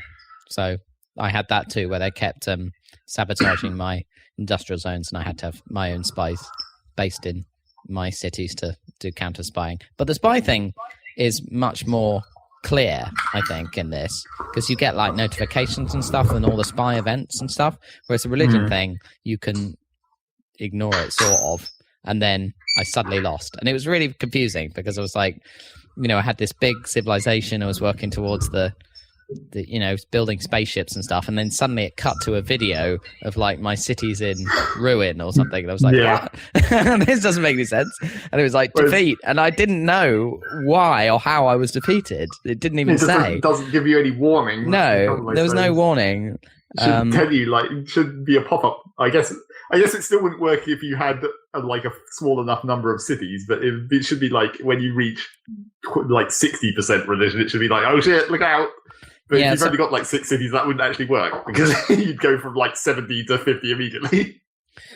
So I can't really decide what to do next time, whether to try and mount a religious defense, which I can't really be bothered with the systems, or just crush anyone who tries to do that, which I think might be the easier way, and then carry on with my otherwise peaceful march towards science or culture. I don't really know. But anyway, that was annoying. Not quite as annoying as the UN, though. That's still nice. Yeah, sure. Yeah. No, they got rid of that. Thank God they got rid of that. Yeah. Right, okay, yeah, that's it. I will play another game. Well, it's good, but that was annoying.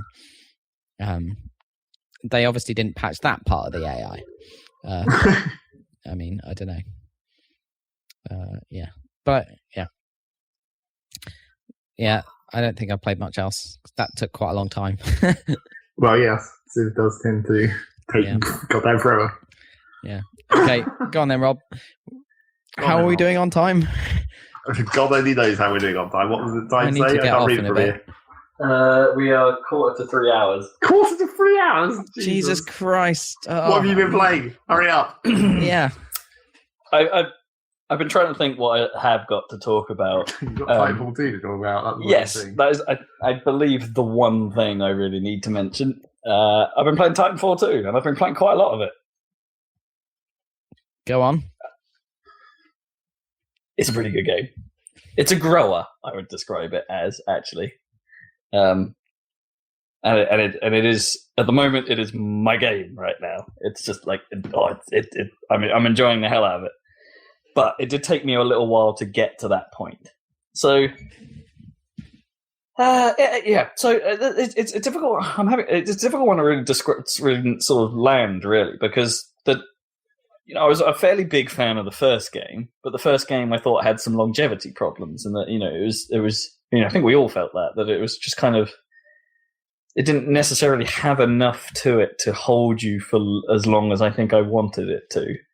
And that was partly down to the sort of slightly lacking variety of guns, slightly lacking variety of modes, maybe, that were actually fun, and there's not quite enough. Just not quite enough was the problem. Even when they added all these extra maps and stuff like that, the extra maps weren't as good as the ones they launched with the original game. Things like that, but. The weird thing I found when starting to play Titanfall 2 was that I immediately looked at it and thought, well, that's different. I think I preferred that from the first game. And I did that on quite a lot of things. Like, there are elements to the presentation where I think the first game did that better. Or like little things, like, how you look at it and you'd be like, well, like the text is in a different font and things like that. And I think it's like a weirdly cheaper looking font now, like certain style elements, like when you get in the Titan, like it switches to third person camera temporarily rather than picking you up and putting you in its chest entirely in first person. That's just inherently terrible. Yeah, you shouldn't switch between first and third person in a game at all, really. No, I mean there are some games where that works for it, but in this one, I don't know why they did that. I think it definitely pulls it. They want to show off the animation, but it was actually cooler to have the animation happen from first person. I mean, There's one animation that I think actually benefits from the third person perspective because you might not see it happen, I think, or it would feel weird from first person. That's the one where if you're behind your Titan, underneath it between its legs, and you embark from there, your pilot does an awesome slide between its legs, and then you get picked up from there. But you know you don't have to activate the slide, like it does it for you. Like it still had that animation. Oh, did it? Oh, okay. Whatever. It's cool. It probably wasn't as extreme as it is now. Yeah, they probably amped it up a little bit. Like it took me a while actually to notice that when you get in your Titan, it's doing that cool thing where the panel was sliding. Because you're not seeing it as your view. You're seeing it like a transition. It happens, and it happens way faster than it used to.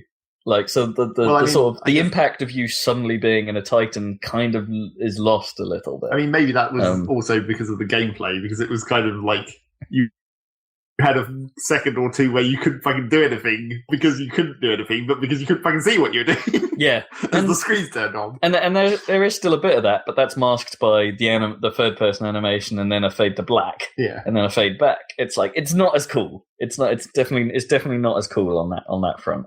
Yeah, there are certain irritations, like especially in the multiplayer side, where you join a faction now, which, as far as I can tell, means absolutely nothing.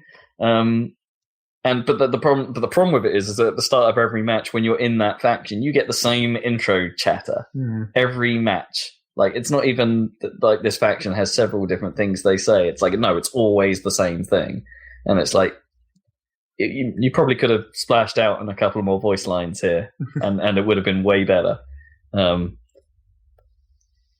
said, once I'd got over some of that, and the Titan loadouts, like it took me a while to go, none of these loadouts are the same as what they used to be. Where's my machine gun? I just want a machine gun. Give me a machine gun! And it's not there anymore. And it's not in the multiplayer anyway. You can still get that kit in single player, but in the campaign. So there were just elements of it where I'm sat here going, this I remember. But then after a while, the more you play it, the less you care. And then you find the strategy that works for you, as you do with a lot of games, or you find something that you gel with, which took a while. It has to be said. Like, you're presented with more options, you're presented with more gun types, and it took a while for me to land on a Titan loadout and a pilot loadout that I felt I was playing well with. But now I've landed on that. Oh boy, this game. It's like suddenly it turns it around. When that moment happens for you and you start having good games and you start feeling like you're in control and you're starting to get like the movement down and you're like getting used to the bounty hunt game mode in particular was a big deal for me, like, because that game mode kicks ass. That game is a lot of fun, and I'm currently deep in it, and I sort of that's all I it's one of those games where at the moment that is all I want to play. Like, I should be going back and playing Shovel Knight, which I finished, by the way, and I probably should say, but there's nothing really to add to it other than it ends pretty well. The music Requiem for Shield Knight is pretty great. But yeah, that thing has free DLC that I should probably be playing. But I don't want to. I'm playing Titanfall. And I want to play more Titanfall. And a bit of me is like, I should probably play a bit more Overwatch, probably get used to Sombra. No, I want to play Titanfall. Well, apparently you need to play Titanfall before everyone stops playing it. Yeah. Well, okay, so I should address that as well. It's like the PC player base isn't big. It's clearly not big. But it has always been hovering around somewhere between 7,000 and 10,000 players on my data center. So Europe, yeah. I mean, it's the London. I would guess it says it's in London, so I haven't bothered to look at where the other centers are if there are multiple Europe centers. But on the London center, at least it comes up with 7,000 people online right now, and that has never been a problem for getting into games. Not in any playlist I've tried, it's always been fine. What's a little confusing is that it like when we were playing Team Fortress, it had this compatible players number that was really low. Like when you're in mid matchmaking search, it will say there are 100 people in matches right now, and it's like, that's a weird thing to say when I'm searching. Does that mean is it 100 people in matches that I could be joining, or is that 100 people in matchmaking right now, or is that 100 people in this playlist right now? Like it's not clear what that number means. So I don't really want to see it in a way. It's like that seems real low compared to the other things I could be looking at, but it's not been a problem for me right now. Which is great. I just want to keep going. Like, it's pretty great. That's long and the short of it. It's pretty great. And if you're a listener of the Bombcast, the Giant Bombcast, what Jeff Gerstmann recommends has pretty much been my favorite way to play it as well. Tone. Which is get the Tone Titan, which is cool because it's a little bit like one of the original loadouts. In that it's got that sort of 40mm cannon, and like the nice pating, pating, pating cannon, but every time you hit someone with it, you get a little bit of lock on, and if you hit someone 3 times, you then have a full lock, which means you can then fire a missile salvo, rinse and repeat. There's no cooldown on your salvo, so as long as you keep getting locks, you can keep firing missiles. It's a fun way to play. It's marked as like a 3-star difficulty Titan, but it's the one I do way better at than with anyone else. And it's more enjoyable because it feels a little bit more involved with you having to like do this combo and things like that. So it's have a good time with that. And also stim packs, great. Yeah, it's just fun suddenly being able to run nearly twice as fast and just go woohoo! I'm flying, baby. So I'm having a great deal of fun with it, and but I had the similar sort of transition with the single player as well. I thought it started out fairly slow, almost too like you need to get used to the running sort of gameplay rather than actually doing anything clever with it. And to be honest, like it got to that. I'm not far past the halfway point of the campaign, but I can safely say that when you reach that halfway point, that middle mission, that's a great mission.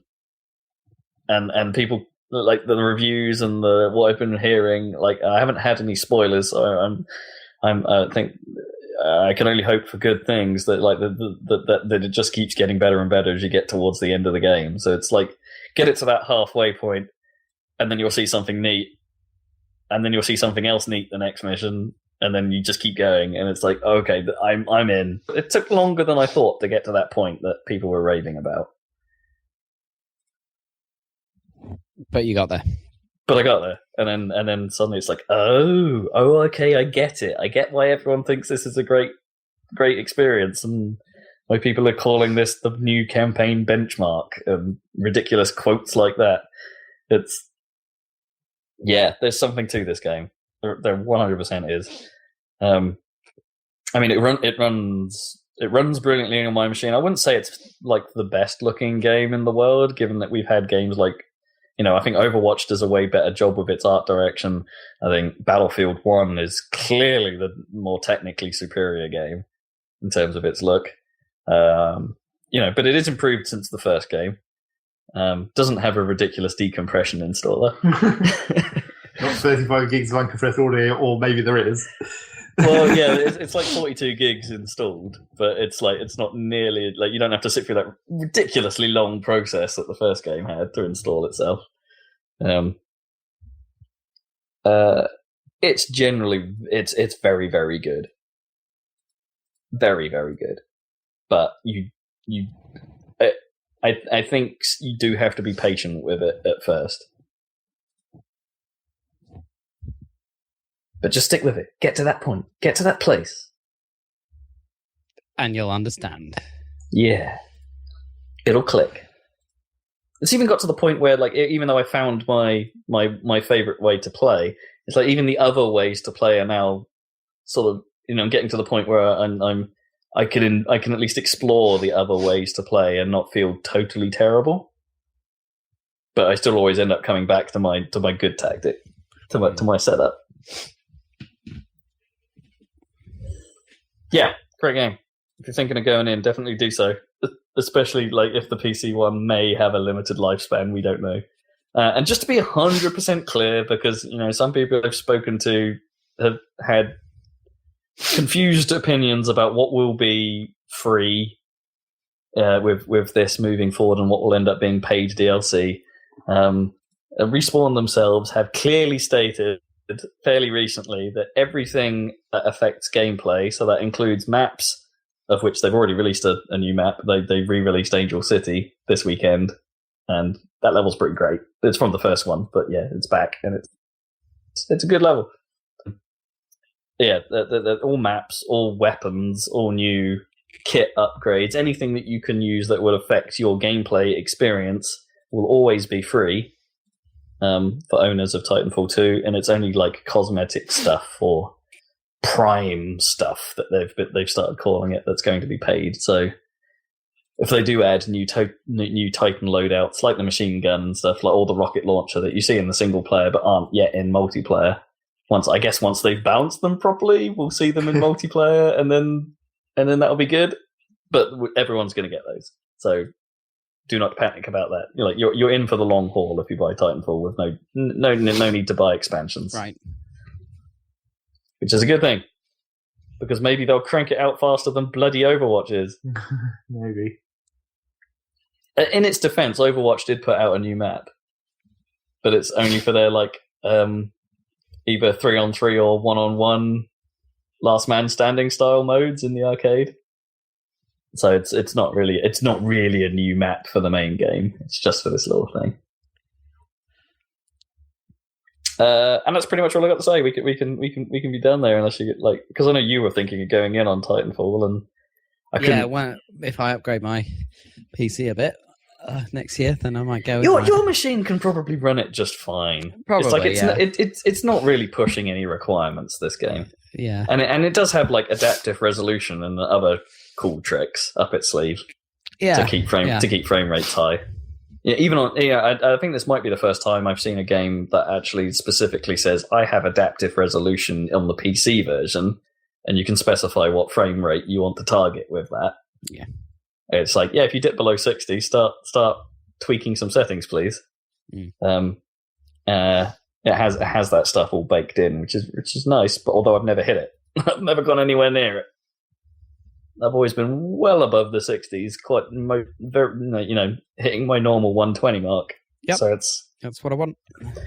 It's good. It'll run just fine. Yeah. So next year for that'll be good. Okay. That'll be it then, I guess.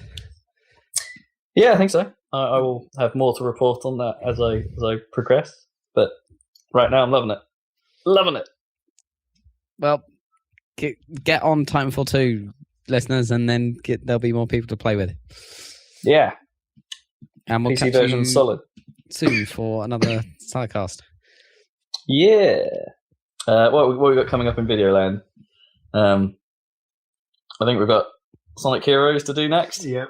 We've got the start of the Team Rose story. Same as all the other stories. That will go up, and then I don't know what I'll do next. I guess I suppose I have to go back to our secret video project. Yes. See if we can get that out.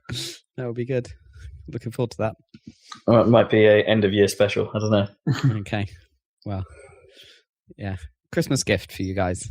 Right. And we'll be back for another standard Saladcast in a couple of weeks. So catch us then. Thank you. Bye.